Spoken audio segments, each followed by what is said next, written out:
Võrus vali muidugi Rain Epler, Katriine-Maria Orula ja Aadu Birnbaum.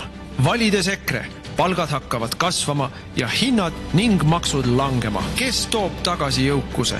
Muidugi EKRE. Tervist! Kohalike omavalitsuste volikogude valimispäev on pühapäev 19. oktoober ja valimisteni jäänud nädalatel peame meie teisipäeviti ja neljapäeviti siin Vikerraadios debatte. Ja need on sellised üsna pikad saated, me alustame saadetega kell 13.05 ja lõpetame kell 15.00. Tõsi, arutelu keskel kell 14 teeme 5 minutiks pausi, et uudiseid kuulata. Ja tänases avasaates arutleme siis Riigikogus esindatud erakondade juhtidega, millised on kohalike omavalitsuste valimistel erakondade vaatest, olulisemad teemad, probleemid, millised ka lahendused, mida tuleks kõigis omavalitsustes lahendada ühtemoodi, millistes valdkondades peaks otsused olema kindlasti aga sellised kohaspetsiifilised ja kohalike valimiste kampaanias on esil paljuski ju ka riikliku taseme teemad, kus otsuseid saabki langetada Riigikogu, mitte kohaliku tasandi siis otsuseid tehes ja kahtlemata paljud kohaliku elu puudutavad teemad on ka otseselt seotud riigi enda tasandi otsuste ja poliitikaga ja tänane saade pakubki võimalus siis väidelda nii-öelda siis katusteemadel järgmises saates või järgmistes saadetes Viru, Nigula, Narva, Pärnu, Tartu, Tallinna debattides. Me keskendume siis juba konkreetsete omavalitsuste elukorralduse ja aspektide juurde ja üleriiklikel teemadel siis me enam rääkima ei pea. Aga tutvustame nüüd saates osalejaid. Martin Helme on EKRE esimees ja EKRE on nimekirjaga väljas lausa 74 omavalitsuses 78. Tere! Tervist! Erakonda Eesti 200 esindab täna aseesimees Aleksei Jašin, sest esimees Kristina Kallas on haridusministri kohuseid täitmas välismaal. Eesti 200 on väljas 10 nimekirjaga üle Eesti. Tere! Tere päevast! Keskerakond kandideerib oma nimekirjaga 51 omavalitsuses ja stuudios on erakonna esimees Mihhail Kõlvart. Tere ka teile! Tere! Reformierakond on neil valimistel siis oma nimekirjaga esindatud 38 omavalitsuses. Täna esindab erakonda Reformierakonna aseesimees Maris Lauri, sest erakonna esimees Kristen Michal on siis samuti välislähetuses täitmas kohustusi peaministrina. Tere! Tere! Ja sotsiaaldemokraadid on üle Eesti välja pannud 25 nimekirja ja erakonda esindab saates esimees Lauri Läänemets. Tervist! Tere päevast kõigile! Ja Isamaa läheb oma nimekirjaga välja 71 omavalitsuses, erakonda esindab saates erakonna esimees Urmas Reinsalu. Tere! Tervist kõigile Vikerraadio kuulajatele! Ja arutelu juhivad täna Mirko Ojakivi ning Arp Müller. Aga alustame sellest, mis erakondade endi vaatest on neil valimistel tähtsaim. Alustaks Maris Laurist ja Reformierakonnast.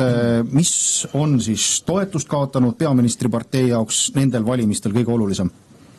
Kindlasti on küsimus selles, kuidas inimesed tunneksid ennast turvalisemalt väga laias skaalas, alates sellisest üldisest julgeolekust, aga kindlasti ka sellest, kuidas nii-öelda kohalikul tasemel valmistatakse ette oma sellist rasketes olukordades toimetulekut.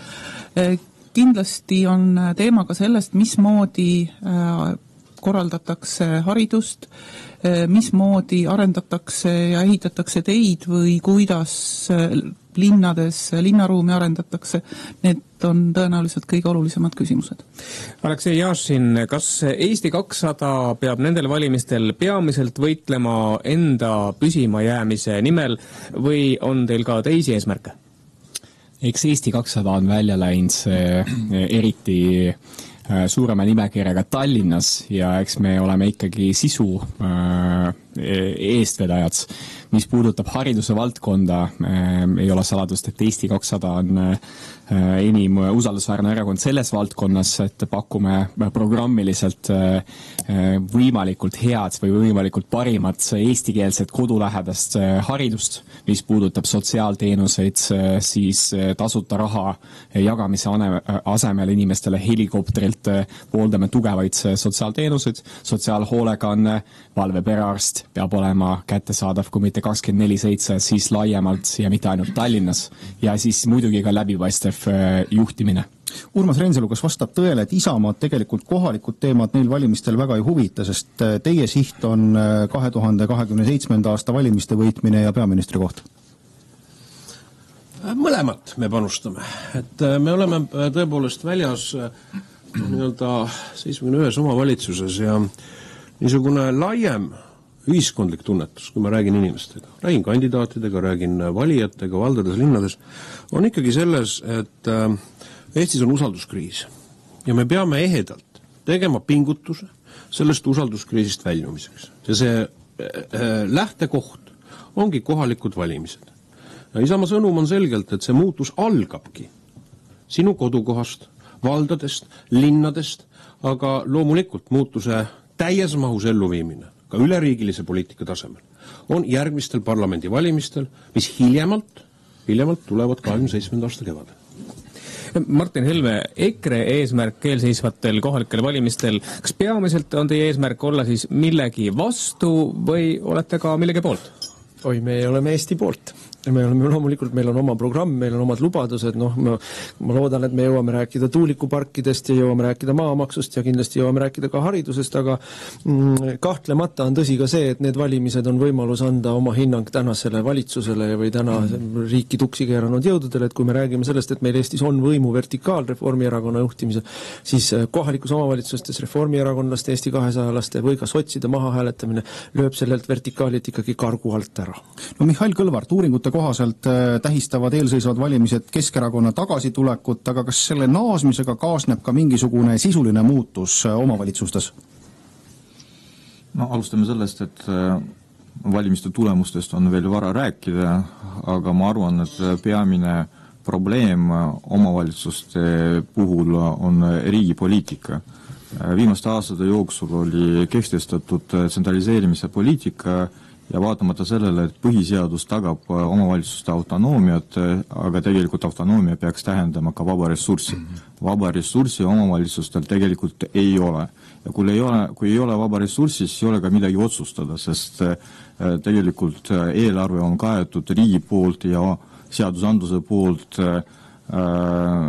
kohustustega ja väga palju ei ole ka mida otsustada. See omakorda tähendab, et kui me päriselt soovime ehitada Põhja-Euroopa mudeli, siis tegelikult oleks vaja tagada omavalitsustele rohkem ressurssi. Ja see on võimalik ainult siis, kui tulevad muutused riigipoliitikas, ehk siis 2027. Nii kaua, seal kus on võimalik, kui on see täiendav ressurss olemas, omavalitsuste kohustus on pakkuda inimestele tugi. Sest pole midagi teha, aga me peame tunnistama, et ühiskond vaesub, Eesti inimesed vaesuvad ja omavalitsus peaks olema see koht ja see abi, mis peaks järgmised 2 aastat enne Riigikogu valimisi kindlustama inimeste toimetulekut.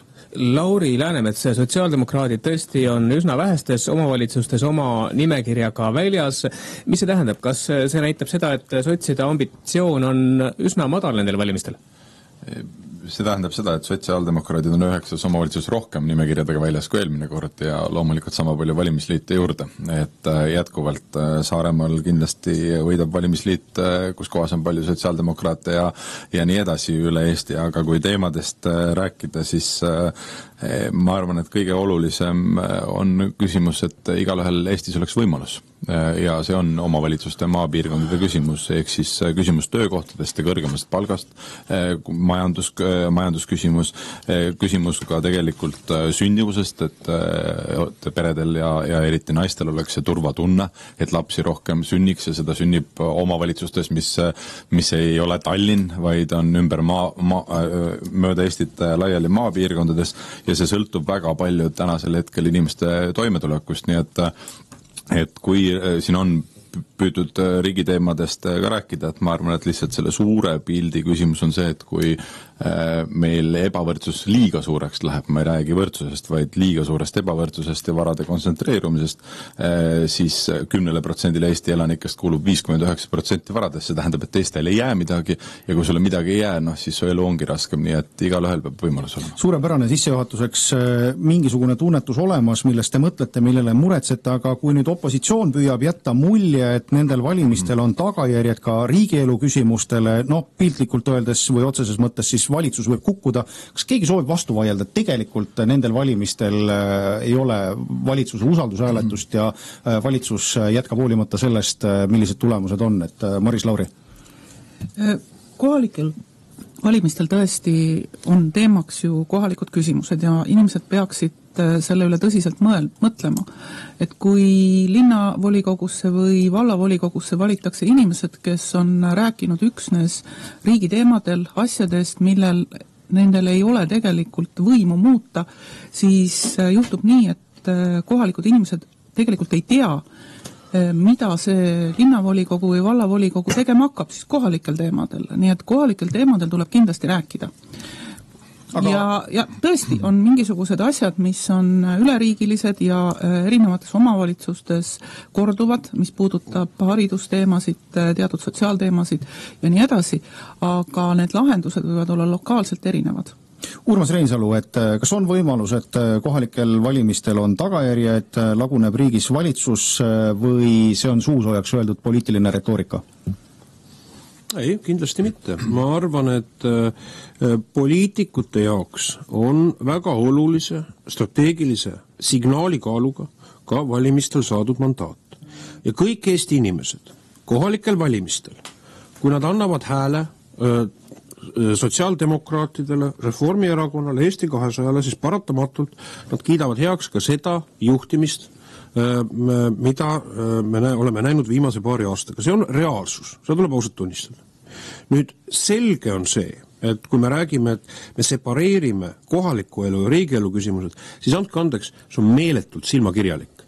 Kui ma vaatan Tallinna linnapea kandidaat näiteks, parteide juhid on kõik, kes kandideerivad väga rõõmsalt, kes optimistlikumalt, kes murelikumalt, või väga mõjukad, olgu parteide tegelikku tippjuhtkonda kuuluvad inimesed.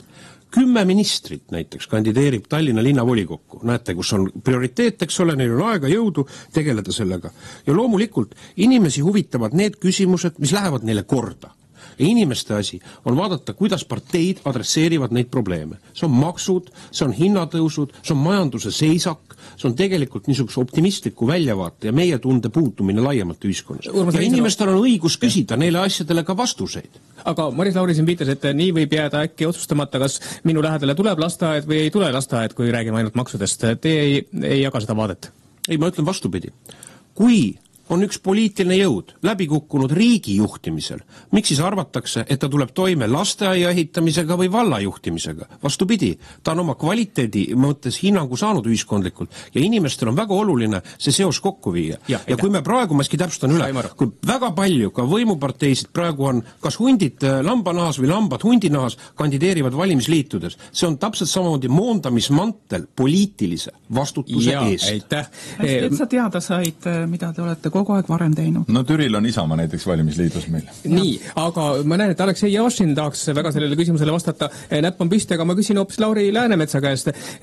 Kui Eesti 200 näiteks ei saa sisse mitte ühegi volikogu koosseisu nendest 10, kus Eesti 200 on nimekirja üles seadnud, kas see võib tähendada Eesti 200 lõppu ja tegelikult ka valitsusliidu lõppu? Lauri Läänemets, kuidas teie näete? No Eesti 200 tulevikku otsustab mitte ainult KOV-valimised, vaid et kuidas neil üleriiklik reiting on, et ma nagu olen ennustanud, et see järgmise aasta alguses kuidagi mõju avaldab, nii et KOV-valimised kindlasti annavad sinna mõju, aga ma ei ole seda meelt, mida Urmas Reinsalu, et kohalikud valimised nüüd on nii-öelda tohutu mõju ka valitsusele, sellepärast et Reinsalu loogika on väga lihtne. Urmas, sa ju tead, et uuringute järgi te olete lihtsalt täna populaarsem Eesti erakond ja kui kui ehitada see kampaania üles nii-öelda valitsuse protesti peale, siis tihtilugu nagu Isamaa võtab sealt rohkem kui teised erakonnad, aga see ei tähenda, et muutus tuleb.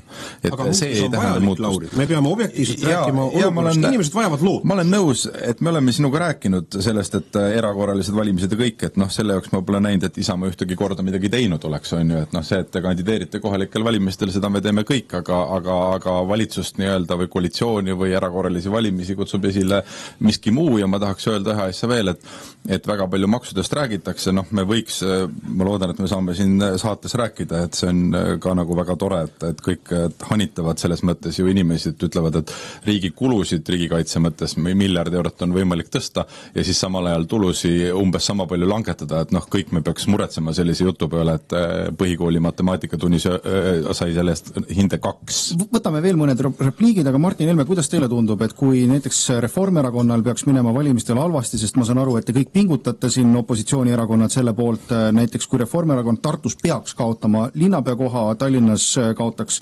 Isamaale sotsidele, kuidas teie tunnetus on, kas Reformierakonna juht Kristen Michal peab võtma vastutuse, kuidas te poliitilises loogikas näete? Ja, Eestis on ilus vanasõna, et kes EKRE-t ei hääleta, see reformist lahti ei saa ja see on sügavama tähendusega kui lihtsalt, et EKRE-t hääletada, sest et me näeme ju, et Isamaa istub Pärnus ja Haapsalus ja Tallinnas ja terves hulgas teistes suuremates, väiksemates omavalitsustes, Viljandis, Rakveres ju Reformierakonnaga koos koalitsioonis ja see neid nagu kuidagi ei sega. Meie väga selgelt teame, et meie eesmärk nendel valimistel on võimalikult paljudes kohtades Reformierakond opositsiooni saada valimiste järel, aga ma ütlen Maris Lauri kommentaariks, kus ta ütles, et inimesed ei pruugi teada, mida nad saavad, kui nad hääletavad, siis ütleme nii-öelda valitsuse vastu. Mina arvan, et see on poolik tõde, nagu Reformierakonnal ikka, et jah, tõepoolest, kui sa hääletad valimisliidu poolt, siis sa niikuinii kunagi teada ei saa, kuhu poole nad pärast valimisi jooksevad. Kui sa hääletad Reformierakonna poolt, siis sa saad täpselt, mida sa saad. Sa saad kinni pandud koolid, sa saad vähendatud investeeringud kohalikusse elusse, sa saad uued maksutõusud, maamaksutõusu muuhulgas, sa saad tuulikud, sa saad täpselt, mida sa saad. Ükskõik millist omavalitsust, Põhja-Pärnumaast kuni Ida-Virumaani välja. Ja me tuleme koolide juurde tänase saate jooksul, me tuleme tuulikute juurde, tuleme maksude juurde ka, aga Aleksei Jašin, siin tundub, et kõik juba teie konkurendid on leppinud, prognoosivad, et Eesti 200-ga on kõik. Küsimus on ainult, et kuidas see mõjub riigi tasandi poliitikal. On siis valitsusega ka kõik peale kohalikke valimisi? Ma arvan, et ei mõjuta. Ja ma arvan, et inimestele lubamine teatud riigi tasemel asju, näiteks valitsuse vahetus või maksud lähevad alla ulmelisel kombel kohalikel valimistel. Ma arvan, et valijaid peetakse rumalateks, aga Eesti inimene on tegelikult tark. Eesti inimene tegelikult valibki seda lootust, nagu siin kolleegid ütlevad, ja lootus ongi võimalikult hea plaan, kuidas kohalikku elu edendada koostöös riigiga. Ja ma möönan, et tegelikult kohalikel valimistel on väga palju küsimusi, kuidas see koostöö sujub, kui me räägime õpetajate palkadest, koormuse vähendamisest, kui me räägime suurprojektide elluviimisest, kui me räägime liikuvuse valdkonna rööbastranspordi arengust, kui kiiresti jõuab pealinnast Tartusse, Pärnusse, Narvasse, et kõik need küsimused on ka kohalikud küsimused, samal ajal riigi küsimused ja need erakonnad, kes pakuvad võimalikult head läbimõeldud plaani, ma arvan, targad Eesti inimesed toetavad. Mihhail Kõlvart, selle avaringi lõpetuseks, kuidas teile tundub, et kui nüüd ikkagi vaadata reitinguid, Reformierakonnal võib minna oodatust kehvemini, Eesti 200-l võib minna oodatust kehvemini, et kui see peaks realiseeruma, et aga need erakonnad äkki võtavad valu sisse ja tahavadki valijatele tõestada, et vastupidi, saab ka paremini, saab ka pingevabalt riiki juhtida niimoodi, et elu lähebki paremaks, et see on ju ka olemas nii-öelda üks stsenaariumi risk. Päris elus on tegelikult nii, et väiksemates omavalitsustes inimesed lepivad omavahel kokku sõltumata sellest, mis on nende poliitiline taust. Ja seal on võimalikud erinevad valemid ja väga palju parteikontorit seda mõjutada ka ei saa. Ja ma arvan, et tegelikult see on isegi positiivne, et kohalikud inimesed ei lähtu ideoloogiast, vaid lähtuvad sellest, mida sellele konkreetsele omavalitsusele ongi vaja. Suuremates omavalitsustes on tegelikult nii, et siin rohkem mõjutab ka partei ideoloogia, erakonnavahelised kokkulepped ja Toompea poliitika. Ja muidugi kõige poliitilisem valem on alati Tallinnas. Tallinnas on alati suurem poliitika, mitte ainult lasteaiad, teed ja sotsiaalabi, vaid ka tegelikult Toompea mõju. mis minu arvates ei ole alati nagu positiivne, aga tegelikult me teame, et täna selleks, et midagi muutuks Eestis, oleks vaja välja vahetada riigivalitsust. Ja ma arvan, et see ootus ühiskonnas on väga suur ja seda näitavad ka reitingud. Et see usaldus praeguse valitsuse suhtes on rekordmadal ja selleks, et kriisid tegelikult ületada, oleks vaja erakorralisi valimisi. Ja ma ei ole nõus sellega, et näiteks Isamaa ei olnud selleks midagi teinud. On küll. Mulle tundub, et võib-olla mitte kõik kolleegid opositsioonis on selles huvitatud ja ei antud ka vastava signaali ja selles on probleem. Aga läheme nüüd omavalitsuste rolli juurde, enne kui me hakkame rääkima siin maksudest, kas neid tõsta, langetada või kas üldse tulusid juurde on omavalitsusele vaja. Kõigepealt peab rääkima sellest, mida üks kohalik omavalitsus peab tegema või mida ei pea tegema. Üritame aru saada, kas teie erakond, kes siis olete esindatud parlamendierakondade juhtidena, kas teie erakond soovib omavalitsustele üldiselt senisest suuremat rolli ühiskonna elu korraldamisel või pigem võiks omavalitsuste rolli ja ülesandeid kärpida. Siin ettepanekuid on vastassuunalisi olnud, on läbi käinud mõte, et näiteks gümnaasiumid võiks omavalitsustelt ära võtta, on prügireformiga idee, et võib-olla peaks just vastutust juurde andma omavalitsustele. Üritame sellest rääkida. No, Lauri Läänemets, sotsiaaldemokraatide üleriiklikus valimisprogrammis on loetletud nii mõndagi, mida omavalitsus võiks rohkem teha. Parem hoolekandeteenus, rohkem sotsiaalkortereid ja uued üürimajad. Miks te tahate omavalitsustele võtta kohustusi juurde, seda nii erasektori kui riigi töömaalt, omavalitsustel ju ei ole seda raha?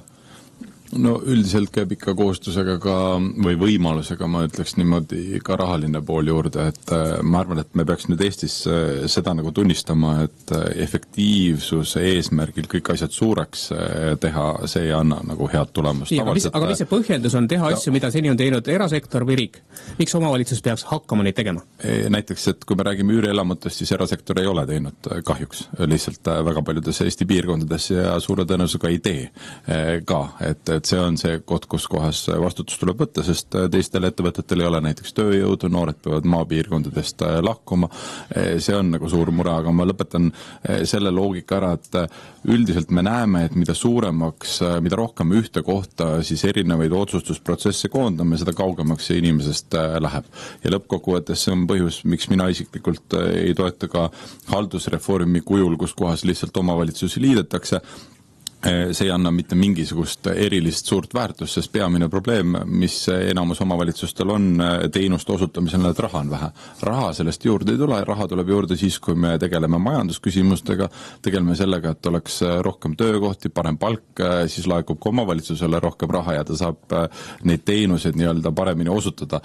Ja mõistlikum on teatud asju riigi tasandilt koha peal anda, sest sa tegelikult näed inimese vajadust, sa näed seda nagu oluliselt paremini, saad ka parem näidata. Aitäh, kuulsime sotsiaaldemokraatide visiooni, aga Martin Helme, kas EKRE soovib pigem senisest väiksemat või suuremat omavalitsuste rolli teenuste pakkumisel ja ühiskonna elu korraldamisel? No põhimõtteliselt mina olen fanaatiline detsentraliseerija. Ma absoluutselt ei näe ühtegi kasu sellest, kui me asju tsentraliseerime. Selles mõttes see näide, et võtame gümnaasiumi hariduse omavalitsustelt ära ja anname riigile, on täpselt vales suunas liikumine. Ja kui siin Jašin ennem ütles, et Eesti valija on tark või Eesti inimene tark, me võime lausa sellele tarkusele protsendi panna. 87% Eesti inimestest on targad ja valivad kedagi teist kui valitsusparteisid või eelistavad kedagi teist, kui 13% on veel harimata. Aga ma selle lähenemisega ei ole nõus. Tähendab, mida minu meelest meil on kokku on jooksnud see arusaamine sellest, et kas rohkem võimu, vähem võimu, minu meelest see tegelikult oli äärmiselt ebaõnnestunud, me olime vastu ka haldusreformile sellisel kujul, me oleks pidanud funktsioonidest rääkima. No aga kas üürimajad, kas EKRE paneks omavalitsusele kohustuse või initsiatiivi ehitada üürimaju või mitte? Ei, kui omavalitsus tahab nende asjadega tegeleda, loomulikult peab igal omavalitsusel olemas olema nii-öelda avariipinnad mingiteks erijuhtudeks, kui ma ei tea, perekonnal põleb maja maha või midagi taolist, niisugused asjad peavad olemas olema. aga ärme nüüd kolhoosi korda tagasi taha, et omavalitsus ehitab meile linnaosasid, et siin on turutõrge hoopis mujal. Ma olen nõus Lauriga, et see on väga suur probleem, et inimestel ei ole võimalik saada üldse oma kodu, noortel peredel ei ole võimalik saada jalga sellele kinnisvaraturul isegi esimesele astmele, aga seda ei lahenda meil ära mitte omavalitsus, see on strukturaalne probleem, mis on seotud meil planeeringutega, mis on seotud meil laenude saamistega ja see on hoopis mujal, tuleb seda lahendada, et inimestele teha kättesaadavaks ja ärme taha kuskile maapiirkonda Alevisse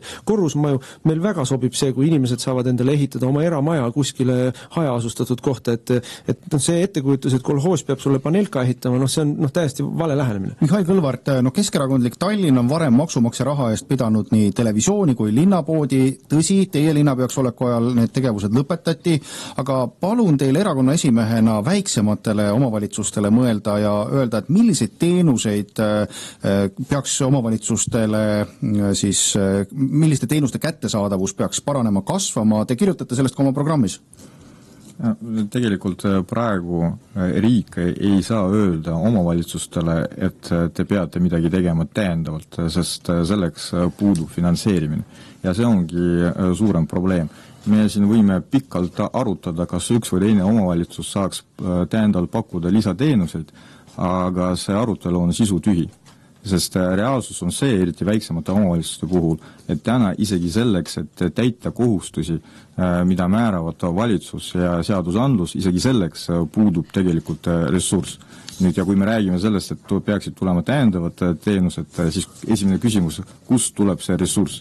Ja selleks peab olema ümberprogrammeeritud maksusüsteem, prioriteedid riigi poliitikas ja see on absoluutselt uus kontseptsioon. See ei ole ühe konkreetse omavalitsuse uus kontseptsioon, see on tegelikult riigi uus kontseptsioon. Kas me päriselt liigume Põhja-Euroopa suunas, kus omavalitsus... Seda ju ei tehta praegu. Ja seda ei tehta. Me retooriliselt väga tihti sellest räägime, et meie eesmärk on Põhja-Euroopa mudel. Tegelikult me oleme liikunud 30 aastat vastas suunas ja see liikumine ka jätkub, et täna ma arvan, et nii kaua, kui me ei muuda riigipoliitikat omavalitsustele, suruda peale täiendavad teenused ei ole võimalik ega ka reaalne. Nii, aga räägime ikkagi omavalitsuste rollist, seda, mida omavalitsused peaksid või ei peaks tegema. Urmas Reinsalu, ma loen Isamaa programmist, et te lubate vajalike teenuste hoidmist ja ka taastamist kõikides omavalitsustes. Kirjeldage kuulajatele ka, milliseid teenuseid siis omavalitsused üle Eesti peaksid taastama ja kuidas peaks kohalik omavalitsuse roll siis suurenema? Vaadake, ma opereerin kõige värskemate dokumentidega. Ja minu käsutuses on 14 leheküljel Linnade Liit ja Valdade Liidu ja valitsuskomisjoni protokoll, mis puudutab tegelikult eelarve perspektiivi 26–29. Ja seal tegelikult on need vastused näha. Eesti omavalitsused on need formeerinud, ja tõesti ka erinevate erakondade esindajatest omavalitsused on formeerinud tervikpositsioonina. Ja siin ma toon ühe niisuguse indikaator näite, näiteks erihoolekande teenused, kus on olukord selles, et meil kohtuotsuse järgi peaks olema, kõige tõsisemas probleemis on, kus on, kui me räägime lastest, kes on autismi diagnoosiga, peaks olema ööpäevaringne siis hooldus ja kus on kohtuotsuse järgi peaks olema 3 kuud see järjekord. Aga tegelikult me oleme jõudnud olukorda, kus see on üle 4 aasta. Üle 4 aasta. Omavalitsused õigusega märgivad protokollis ära, et see olukord on ebanormaalne. Ja ma arvan, et sellest tuleb alustada, sest praegu see valitsuse poolne resonants sellele nii-öelda läbirääkimistel oli selline, et vaatame, millal istume maha ja arutame 25. aasta sügisel ehk pärast valimisi. Ma arvan, et see on lihtsalt probleemi edasi lükkamine. Nüüd teine, ma arvan, et me teeme veidi valesti, kui me vaatame neid probleeme nii-öelda avaliku võimu tasandite pädevuste kategoorias. Inimesed tahavad näha küsimusele millist vastust. Just, aga tooge konkreetseid näiteid. Te ütlesite, et teenused tuleb taastada. Millised? Väga konkreetne küsimus. Ma viitasin siin sama erihoolekande küsimus, mis on väga praktiline, tõsine probleem. Teine küsimus puudutab, kui me kõneleme nüüd teenustest, mis on seotud ka kohalike teedehooldusega. et on, kui me vaatame seda, et meil on külmutatud aastateks ka kohalike teelde rahastamine ka riigi tasemel. Ja kolmandaks, kui ma toon välja nüüd need, me ei usu sellesse, et riik, et omavalitsused, olgu need jõukamad või vaesemad, peaksid arendama mingit paralleelpoliitikat. Ma vaatasin, Jevgeni Ossinovski, Tallinna linnapeana käis välja ideed teha Vene teater, ütleme, et lasti seal lahti, mingid inimesed hakkavad Vene teatrit linnakool pidama. Ma arvan, see on täielik jaburus, ebarealistlik loogika. Mida me vajame, on see, et meil Eesti maa ei jääks tühjaks, et meil oleks rahvastikupoliitika küsimus omavalitsustel, peab olema ka rahvastikupoliitikas väga selge ja nõudlik vaade riigi keskvalitsuse suunal. Teine küsimus on meie majanduskasvu küsimus. Kui me räägime seda, et meil on väga oluline konkreetne näide, me peame põhiküsimustest paika saama. Et roll peaks suurenema, kohaliku omavalitsuse roll peaks suurenema, kas jah või? Mitte ilmtingimata mingites formaalsetes pädevustes, vaid kohalikel omavalitsustel peaks tekkima vastukaal ja raskuspunkt valitsuse poliitikale, mis on osutunud läbikukkunuks. Ja minu üleskutse, mida ma tegin linnade ja valdade liidu päeval, et omavalitsusliit moodustaks ka tegelikult reaalpoliitiliselt kõige olulisemates küsimustes, rahvastikupoliitikas, majanduspoliitikas, energeetikapoliitikas, selgelt nõudliku platvormi, mida oodata valitsuselt ja astuma sisulise kvaliteediga dialoogi. Ja seetõttu ma näengi seda, et ka hääled Isamaale erinevates omavalitsustes tähendavad häält sellise tasakaalupunkti tekitamiseks riigi tasemel. Omavalitsused ja me kogukondlikul tasemel peame võtma seda võimu, sest keegi, me näeme valitsuse tasemel, ei ole valmis seda võimu ise loovutama. Aleksei Jaasin, uuringud näitavad, et igast 10 omavalitsusest vaid 1-2 suudab olemasolevaid ülesandeid täita. Samas võib ka Eesti 200 programmis teada mulje, et omavalitsused peaks senisest veelgi enam tegema. Kas seda ohtu ei ole, et kui omavalitsus peab veelgi enam tegema, siis satub veelgi suurem hulk omavalitsusi raskustesse? Ka need, kes siis praegu toime tulevad? Täiendavate ülesannete täitmine omavalitsuste poolt ja näiteks lisarahastus omavalitsuse piirides on tõesti võimalik vaid siis, kui omavalitsuse näiteks rahvaarv on positiivses kasvutrendis. Me teame, et kõige suurem tulubaas omavalitsustel on meil tulumaksu osa ja umbes 58% keskmiselt kõikidest sissetulekutest siis omavalitsustel moodustab siis just see. Eesti 200 seisukohal neid häid asju, mida on võimalik teha, õpetajate palku tõsta, pakkuda näiteks valve perearsti või siis sotsiaalhoolekande kiirabi või adresseerida ka neid küsimusi, et mis ülesanded on juba pandud omavalitsustele, on võimalik vaid siis, kui omavalitsused kasvavad.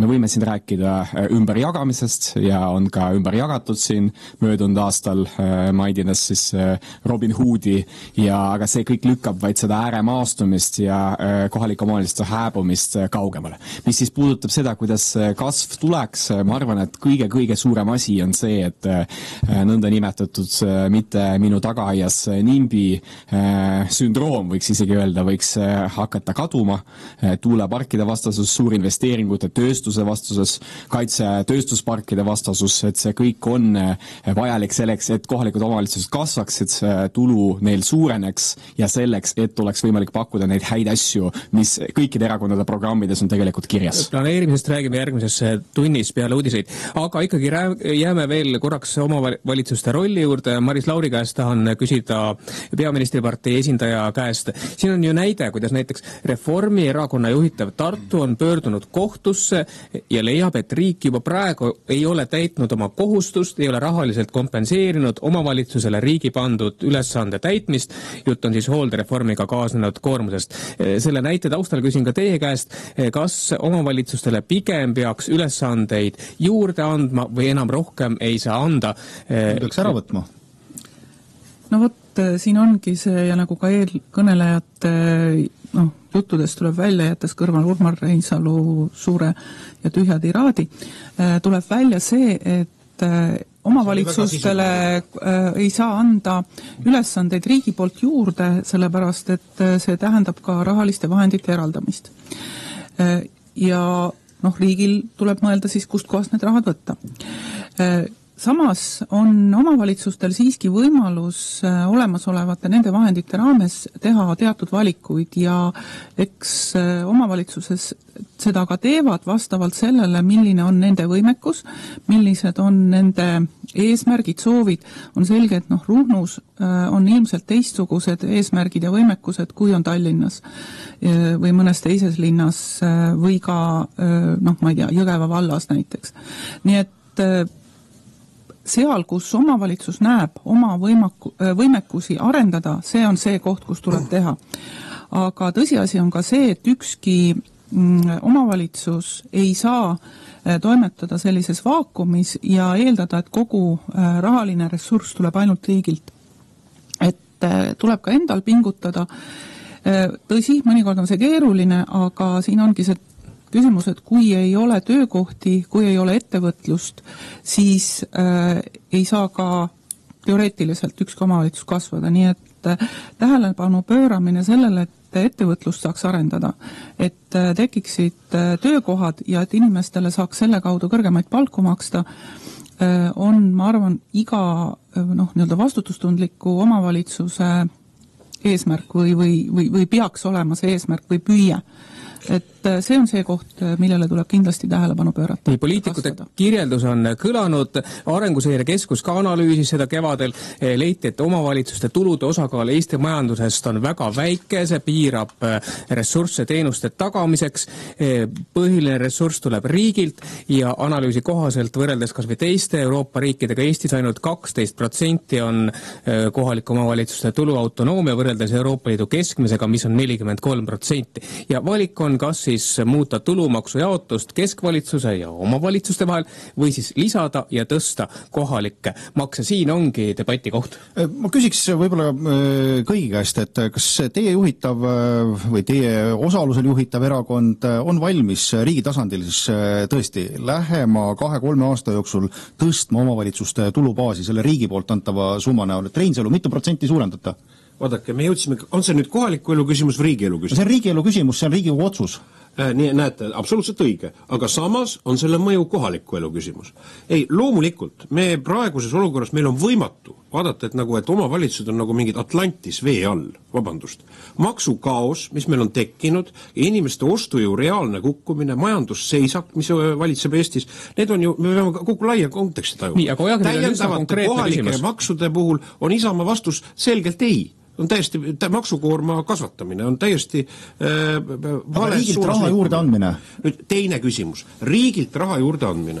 Tõepoolest, 27. aastaks valitsus, nii nagu ta kaotab ära kõik piirid endal võlakontrolliks, tühistab kõik ära järgmisest aastast ja mingeid siseriiklikke eelarvedistsipliini piiranguid enam ei ole. 27. aastast siis lõdvendatakse ka omavalitsuste laenu võtmise võimalust.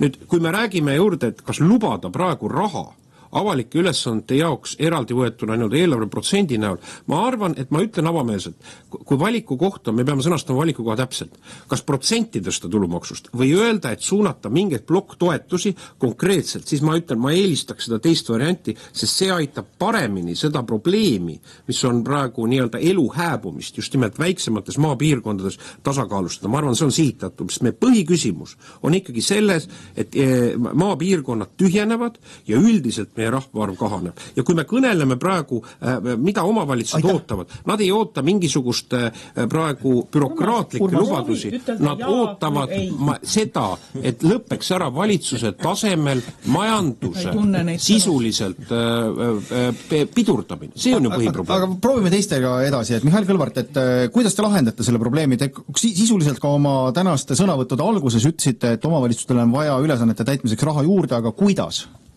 Ja ma võib-olla tuletaks meelde, siis viimati tõsteti omavalitsuste finantseerimise osakaal just Keskerakonna ajal ja Keskerakonna initsiatiivil.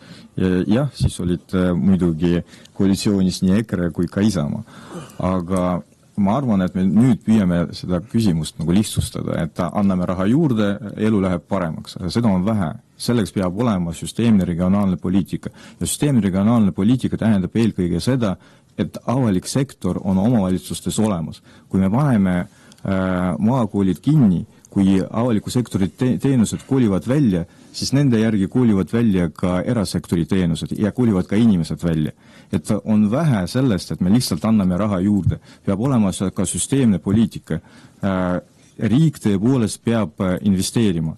Kas see on tasuta ühistransport maakondlikel liinidel, kas see on omavalitsuste teede remondi investeerimine, see peab olema laiapõhine regionaalne poliitika ja veel sinna juurde, mida üldse me ei julge arutada, tegelikult ka maksusoodustused, regionaalsed maksusoodustused. See on keeruline valem, aga sellega tuleb tegeleda ja loomulikult, kui Keskerakond on võimul 2027. aastal peale Riigikogu valimise, üheks prioriteediks on loomulikult regionaalne poliitika. Nii, Martin Helme, teie lahendus? Ja ma korra siin ennem leidsin ennast mõtte juures, et ma olen liiga viisakas, et räägin konkreetselt ja lühidalt. Sellepärast jäi ka mõni asi ütlemata, ma tahtsin öelda, Kõlvart juba ütles ära, et jah, viimati tõsteti kohalike omavalitsuste rahastamise mudelid, ranti raha juurde, mitte jagatud ümber oli siis, kui oli nii-öelda ikke valitsus, aga oli hea valitsus. Nüüd Maris Lauri räägib siin, et tuleb luua töökohti, no vaata, kes räägib, et te olete ju ise kõik tuksi keeranud, sellist majandushävingut ei ole Eestis kunagi olnud, kui teie viimase 4 aasta valitsemise ajal ja nüüd ütlete, et aga las omavalitsused loovad töökohti juurde, et ei, see lahendus, muidugi kohalikud omavalitsused peavad ka aitama ettevõtlusel nii bürokraatia vähendamise planeeringute ja kõikide muude asjadega ja lihtsalt selle tööga, et kutsuda ettevõtteid sinna, aga see on ikkagi sõelaga vee kandmine, kui meil riigipoliitika jätkub Reformierakonna juhtimisel. Ma ennem ütlesin sellise sõna nagu funktsioonid, eks ole. Minu meelest samamoodi ei ole mõtet meil kinni hoida kramplikult sellest põhimõttest, et meil kõikidel omavalitsustel on täpselt sama tasemel nõudmised, et ei tõesti, Kihnu või Ruhnu või Vormsi ei pea pakkuma samas koguses samasuguseid teenuseid nagu Tallinn või Tartu. Ja lihtsalt ei ole mõtet teeselda, et see on võimalik, sest see praktikas ju tänapäeval ka enam ei toimi. Mis ma veel tahan öelda on see, et kui meil siin räägiti ennem, et kasvavad omavalitsused saavad raha juurde, no vabandust, Tartu oli vist eelviimane omavalitsus ennem Tallinnat, kus üldse rahvastik kasvas, aga nüüd on Tartus ka rahvastiku kasv seisma jäänud, et tegelikult ehitada üles seda lootust, et omavalitsused hakkavad rohkem raha teenima selle pealt, et kuskilt tuleb rahvast juurde, siis see saab ainult tulla rahvastiku väljavahetamise teel ehk massiimmigratsiooniga. Kui meil teiste erakondade käest saab küsida, et mis te teeksite, kui te oleksite ja saaksite teha, aga Eesti 200 käes on praegu siis regionaalvaldkonna eest vastutava ministri koht, et Jošin, mida Eesti 200 teeb, et omavalitsuste tulubaas tõuseks ja omavalitsused saaks üha paremaid teenuseid osutada? No esiteks natukene võib-olla ümberlükkamist, et inimestele jääks ekslikku muljet, et omavalitsused või riik paneb teenused kinni ja alles siis inimesed hakkavad sealt välja kolima. Nii koolide kui ka postkontorite kui ka muude teenuste finantseerimisraskused tulenevad sellest, et inimest on juba ära läinud ja siit välja toodud argument, et peatatakse või ei lasta väga tihti ettevõtlust arendada või siis arendada seda saame energeetika valdkonda, millest me siin rääkisime, et tuuleparkidest või siis hakkame rääkima siin lähitulevikus, et esiteks laske vabal turul toimida, laske nendel investeeringutel tulla, ärge töötage neile meeleheitlikult vastu, vaid otsime riigina ja kohaliku omavalitsusena, kuidas saab kõige rohkem kasu sealt lõigata. Mis nüüd puudutab... Tuulikud subsiidiumit... Me räägime sellest kindlasti edasi. Ja siis see teine punkt, mis puudutab regionaalpoliitikat, siis Eesti 200 on liikuvuse valdkonna arendamise usku. Püsivad ja väga tugevad ühendused ja just rööbastranspordis toovad meil paremat seotust majanduslikult üle Eesti. Kui me räägime sellest, et mõned erakonnad on Rail Baltica vastu, nad on selle vastu, et inimesed saaksid 40 minutiga Tallinnast Pärnusse ja peab arenema rongiliiklus Narva suunal, Tartu suunal, igale poole on võimalik jõuda tund 40, tund 45 juba paari aasta pärast, et need on primaarsed momendid. Ja mis puudutab ümberjagamist või uut tulubaasi, nagu ma ütlesin, siis uusi makse ei ole tulemas, samal ajal on siin juba ettepanek tehtud natukene ümber jagada seda tulubaasi ja suunata väiksematesse omavalitsustesse, see juba toimub. Niisiis valik on, kas riik, keskvalitsus suurendab omavalitsuste tulubaasi või omavalitsused ise tõstavad oma makse. Siin praegu seadus lubab omavalitsustel kasutada reklaamimaksu, teede ja tänavate sulgemise maksu, loomapidamismaksu, lõbustusmaks, parkimistasu. Need on kõik võimalused, aga need toovad täna väga marginaalse reaalse tulu. Nagu enne ka viitasin, omavalitsuste iseseisvus tulude osas on väga väike.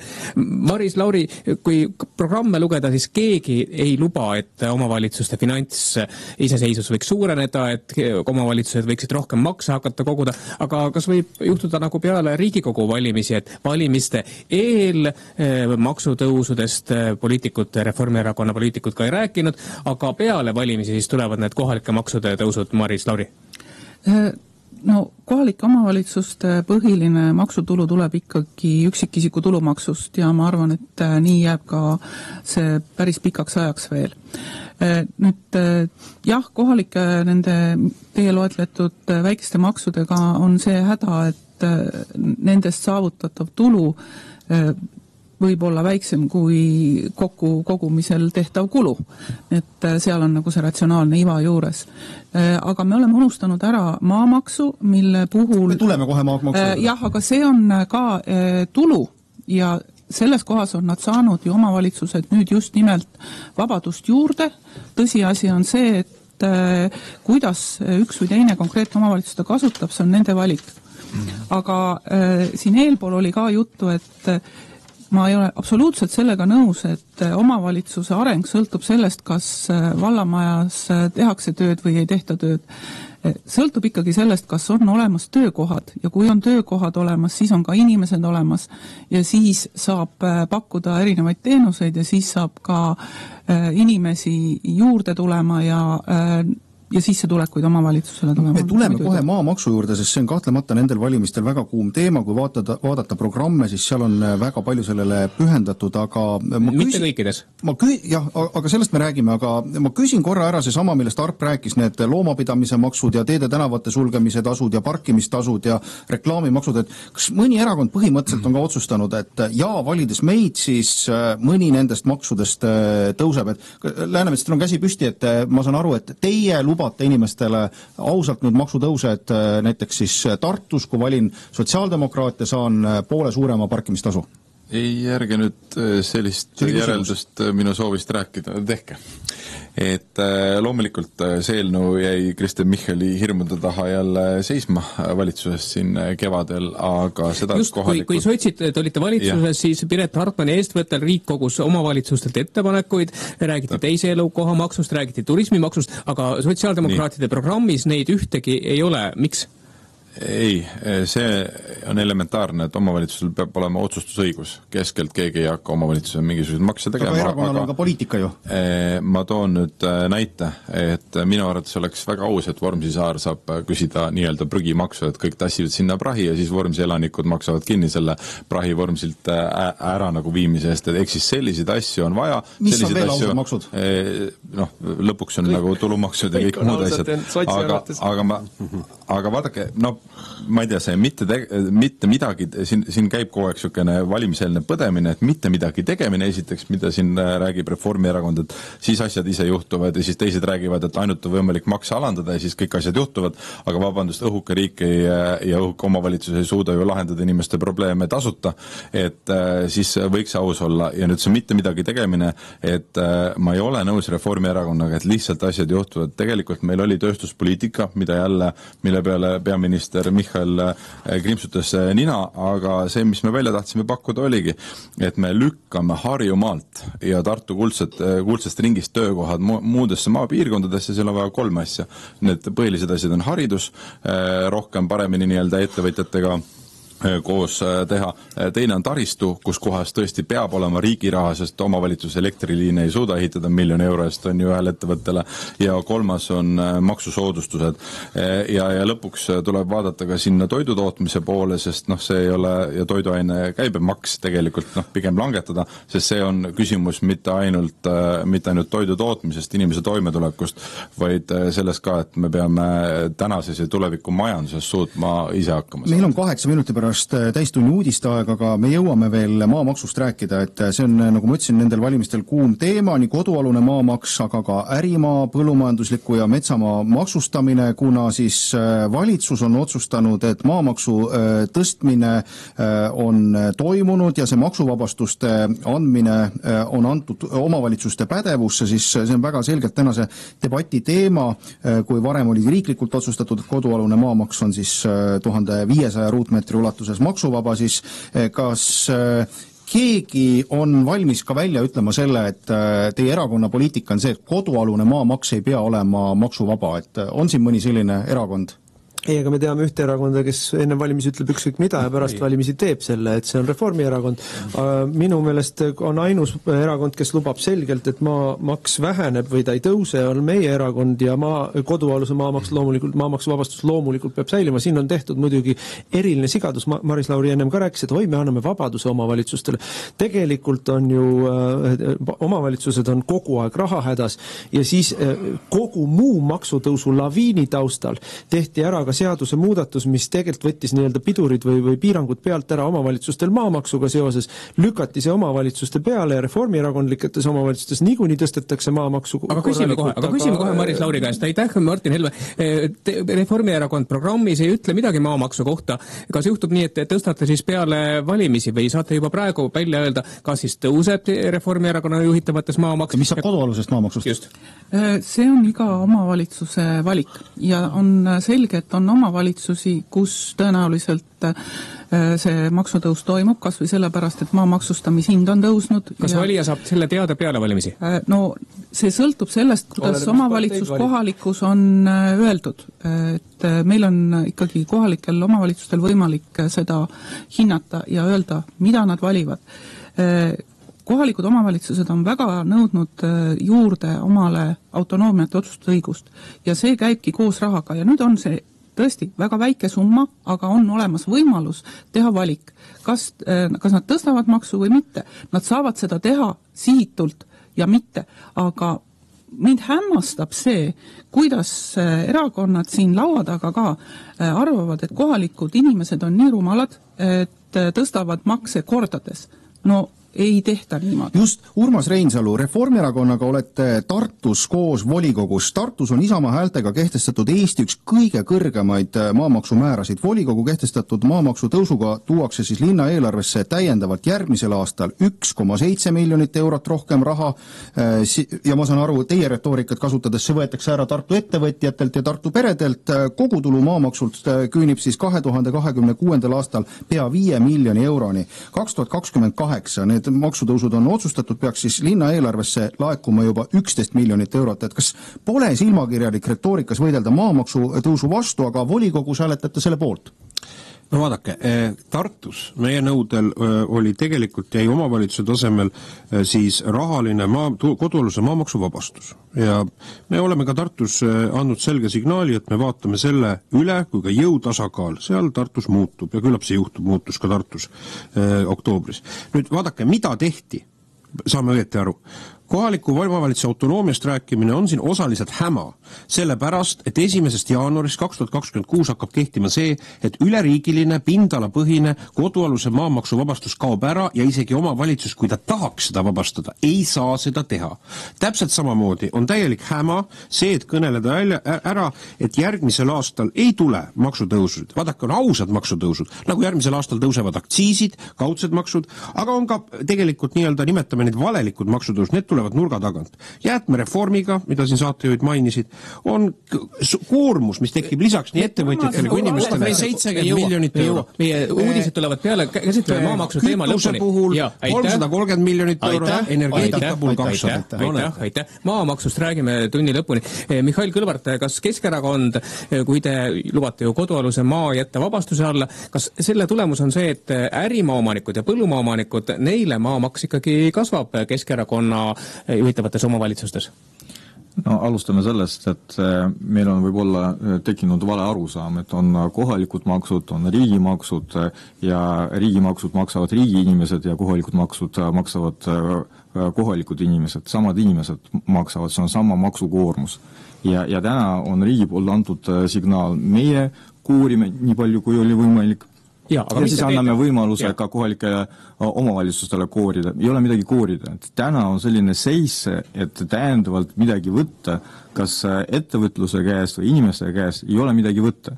Et siis, kui oleks mõistlik üldse arutada teemat, mis võiksid olla täiendavad kohalikud maksud, ehk siis 6 aastat tagasi.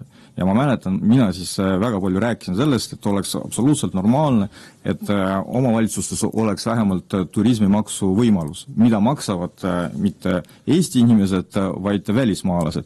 Ja siis Reformierakond oli absoluutselt selle vastu. Samas see üldine ärikeskkond ja majanduse seis oli tol ajal veel tõusujoonel ja siis oleks mõistlik.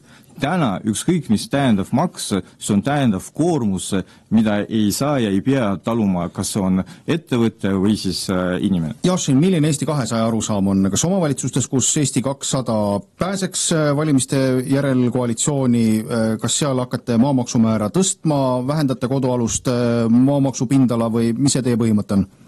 No põhimõte on arvestades sellega, et oleme valitsuses ju selle võimaluse kohalikele omavalitsustele ka andnud.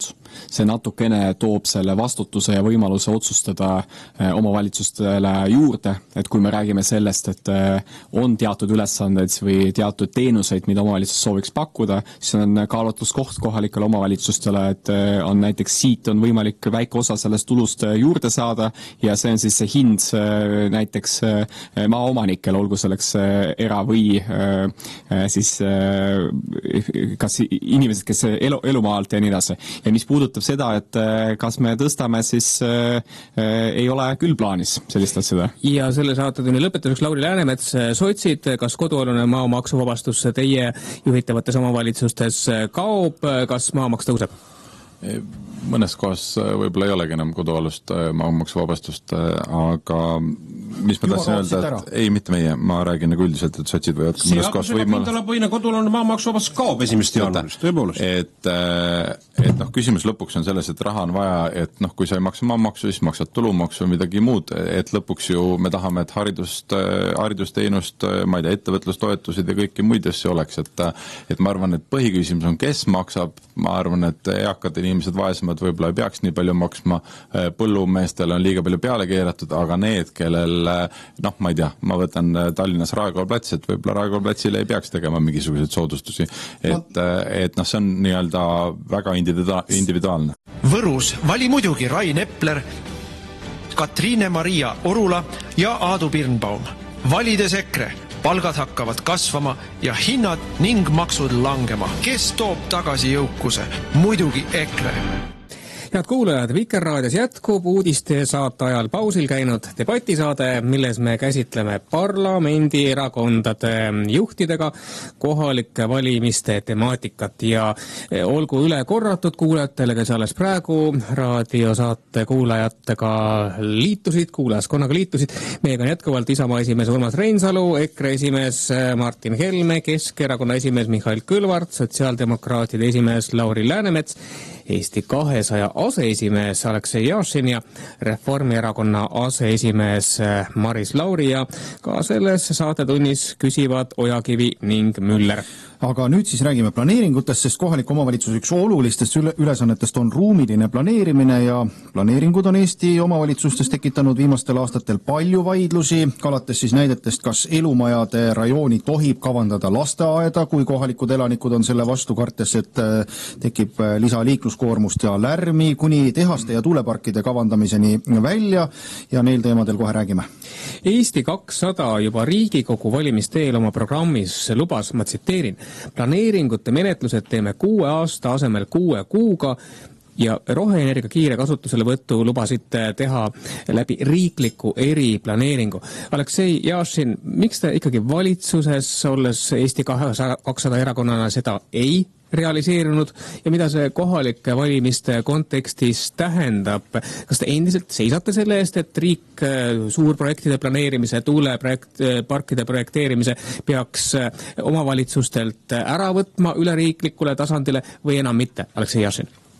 2023 valimisprogrammi koostamisel, eks Eesti 200 valitsuse juhtimise või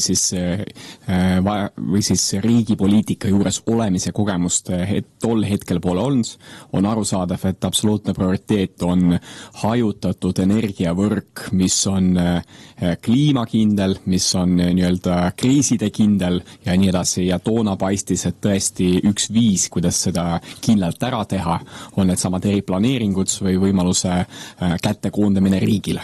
Ma saan aru, et selle protsessi käigus on hinnatud siin valitsuse töö raames, et seda on võimalik ikkagi teha nii, et koha peal langetatakse need detailplaneeringu tuuleparkide rajamise otsused võimalikult palju, kui mitte 100% koos kohalike kaasates. Me näeme, et siin-seal on kindlasti vastulööke, aga nii nagu ma siin mitu korda juba ütlesin, et tegelikult on vaja otsida need võimalikult häid argumente kohalikele elanikele, miks seda teha. Need on kõik võimalikud kaasfinantseeringud, need on kõik võimalikud taluvustasud, mida inimestele makstakse, kindlasti see võrgu kindlus, et inimesed ei jää elektrita mitte mingil juhul. No EKRE lubab programmi ühes lauses, et omavalitsused peavad planeeringutes vähendama bürokraatiat, et edendada siis ettevõtlust ja luua töökohti, samas teises lauses ütlete, et ei luba tuule- ja päikeseparki kellegi koduvalda. Martin Helme, miks selline valikuline suhtumine ettevõtjatesse, et miks te soovite siis taastuvenergia ettevõtetele bürokraatlikke tõkkeid juurde luua,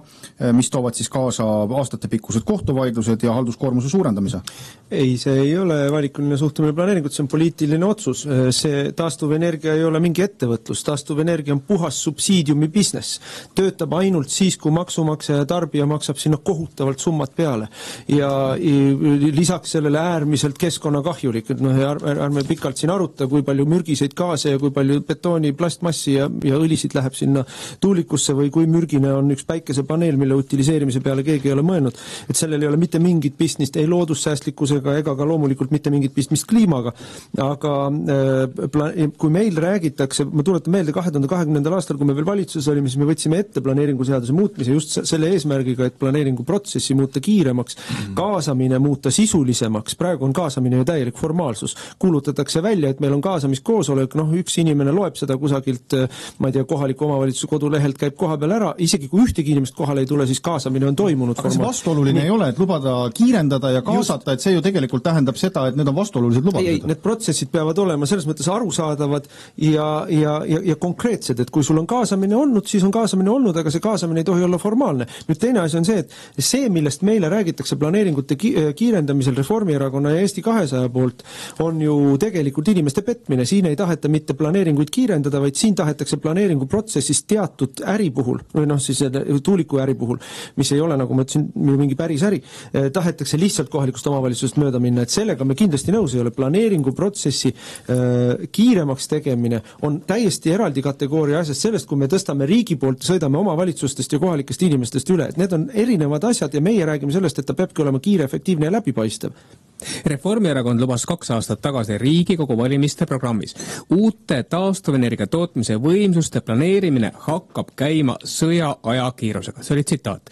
Maris Lauri, nüüd me näeme, et te otsustasite, et ei hakka sõjaaja kiirusega planeerima. Miks te sellest põhimõttest loobusite ja milline on siis Reformierakonna uus lähenemine planeerimisele? Mis siis saab, kui ettevõtja tahab rajada tuuleparki või kanalat?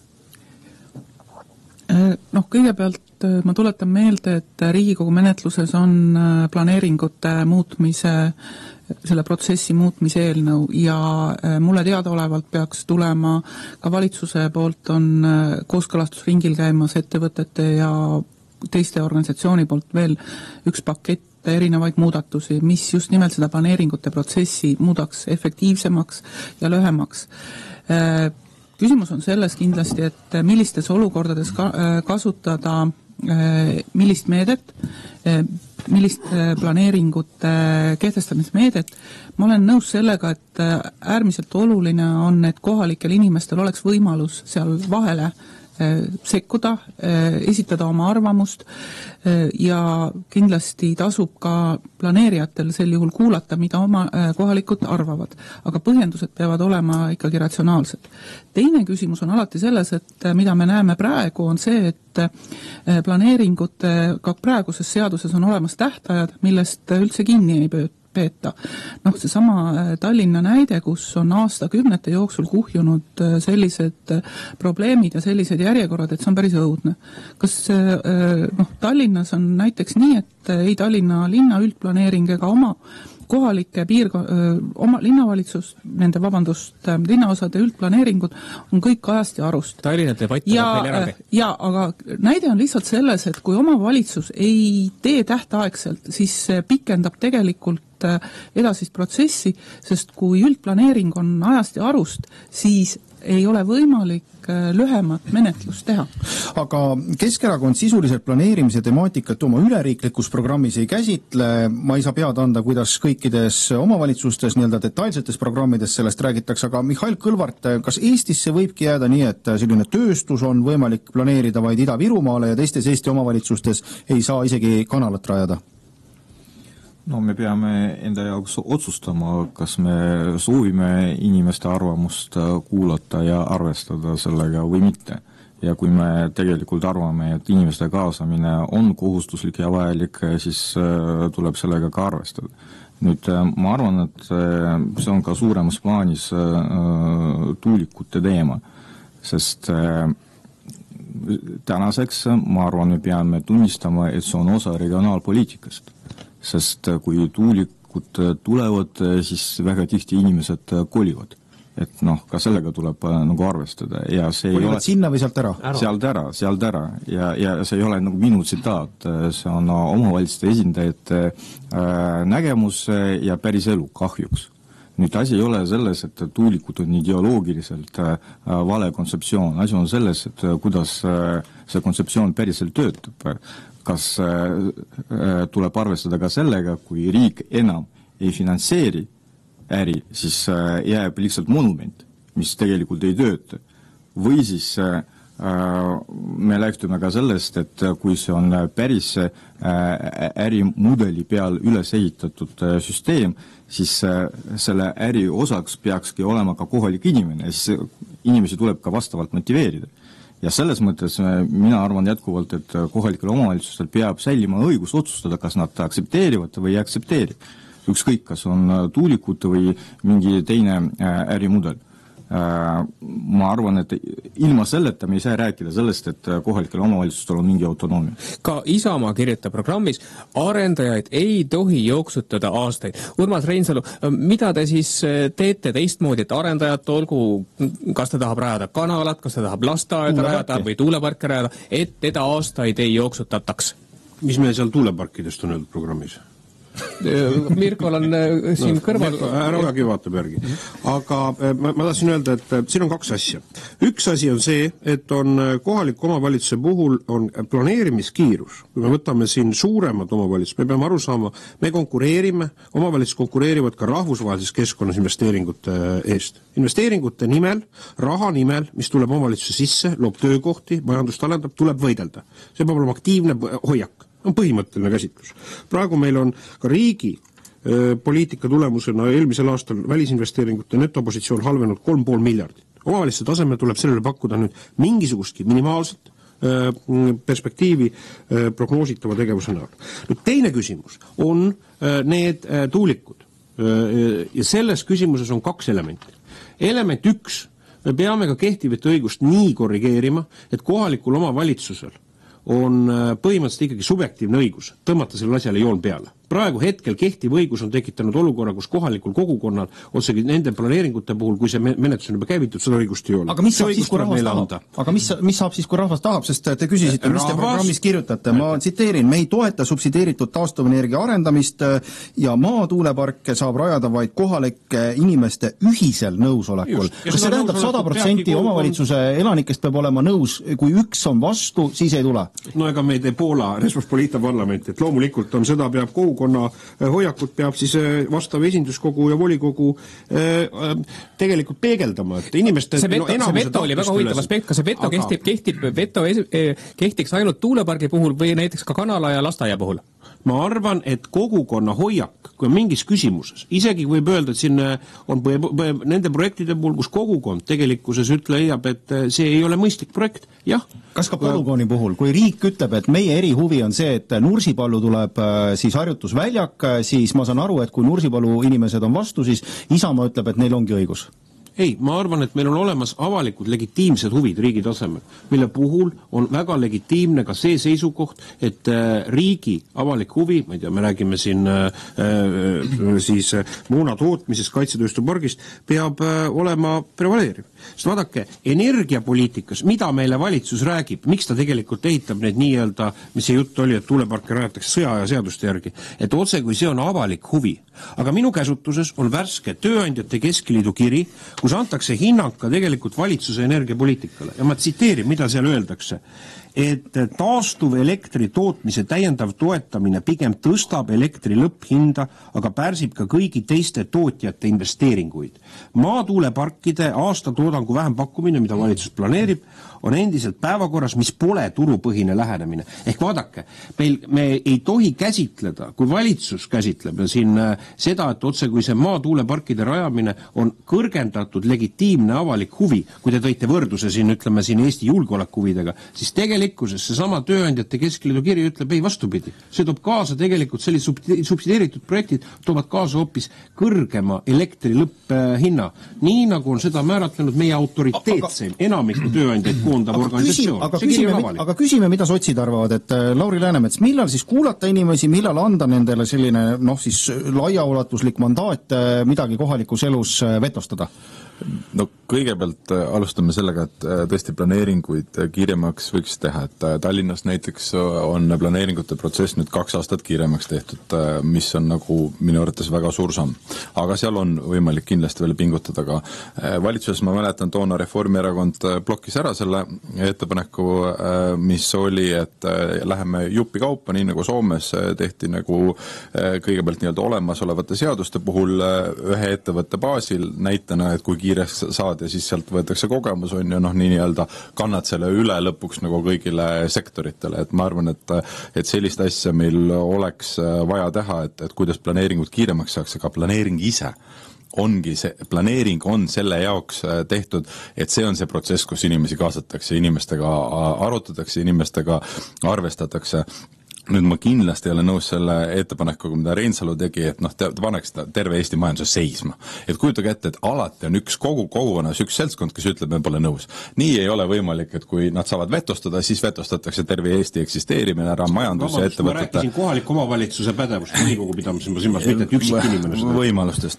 No põhimõtteliselt takkajärgi see asi ka lõppkokkuvõttes planeering on selle jaoks, et protsess, et sa kujundad selle nii-öelda siis ettevõtlustegevuse asukoha sellise, et ta sobib inimestele, omavalitsusele, kõigile teistele. Mis puudutab energiat, siis see on nagu väga rumal jutt, mida tegelikult räägitakse, et nagu tuuleenergia on ainuke asi, mida toetatakse, et vabandust, et maksumaksja maksaks ka põlevkivienergiale peale uute katelde ehitamisel, tuumaenergiale ja et täpselt samamoodi. Ei vasta tõe. Ja nüüd muidugi minu jaoks on probleem see, et ma näen, kuidas EKRE ongi blokeerinud erinevates omavalitsustes koos, muide näiteks Türil koos parempoolsetega, siis tuulepargi planeeringuid ja ma kardan, et see viib lõpuks sinna maale, kus kohas Eestis on energiapuudus. Ennustus on see umbes 2030-32, energiahind läheb kõrgeks.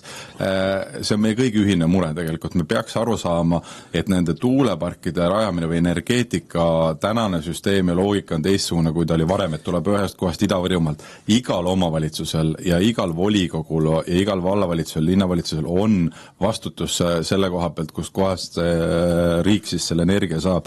Ehk siis selles mõttes mina nagu otsiks neid võimalusi, kus kohas inimesed oleksid kohapeal võimalikult rahul ja kohapeal võimalikult võit suur, aga ma ei blokeeriks riigi arengut. Me läheme kohe liikuvus- ja liiklusteemade juurde, aga Martin Helme.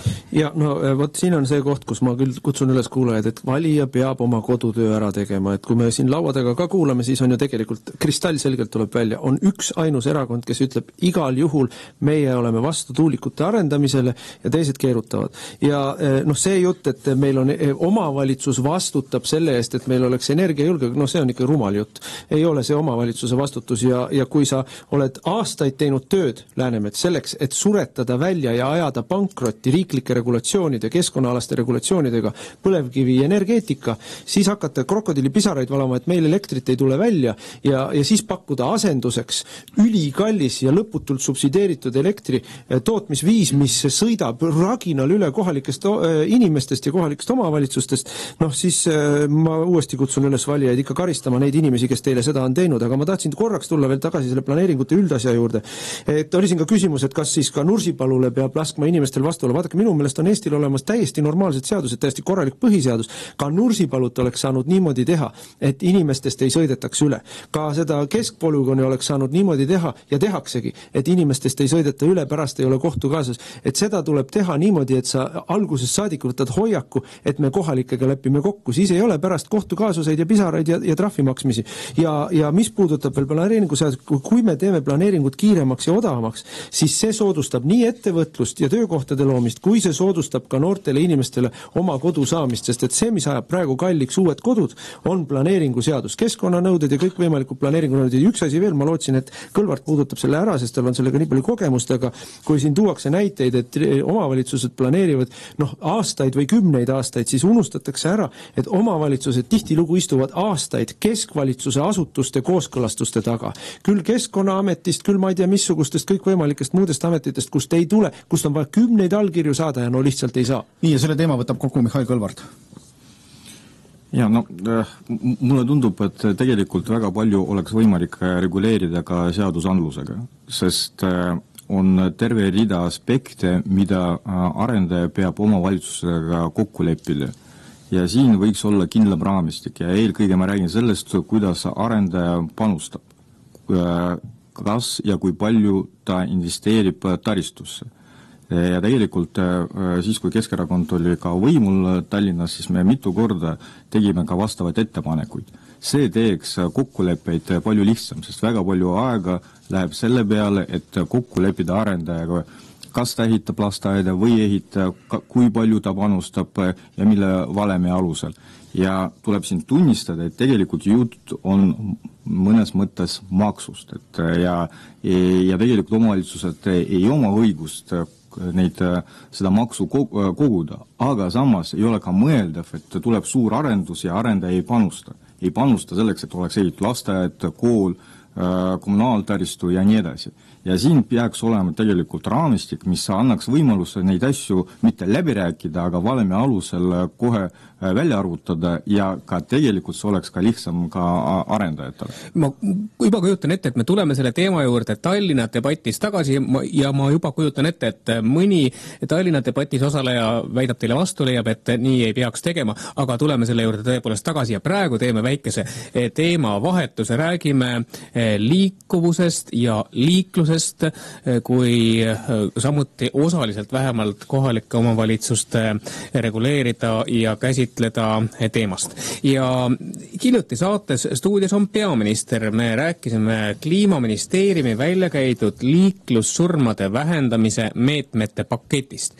Ja kui me peaminister Kristen Michali käest küsisime, et mis peaks saama näiteks selle ettepanekuga langetada asulates sõidukiirus 40 kilomeetrit tasemele, siis peaminister oli nõus, et jah, see võiks olla näiteks kohalike omavalitsuste valimiste debati osa. Ja teemegi väikese debati sel teemal. Just, aga võtaks kõigepealt siis selle sama Reformierakonna, sest Michal ütles, et see võiks olla võimalikult selline, ütleme siis, lai debatt, et abilinnapea Pärtel-Peeter Pere, Tallinnas on pigem silma paistnud sellega, et paljud kardavad, et Reformierakond hakkabki neid kiiruseid piirama.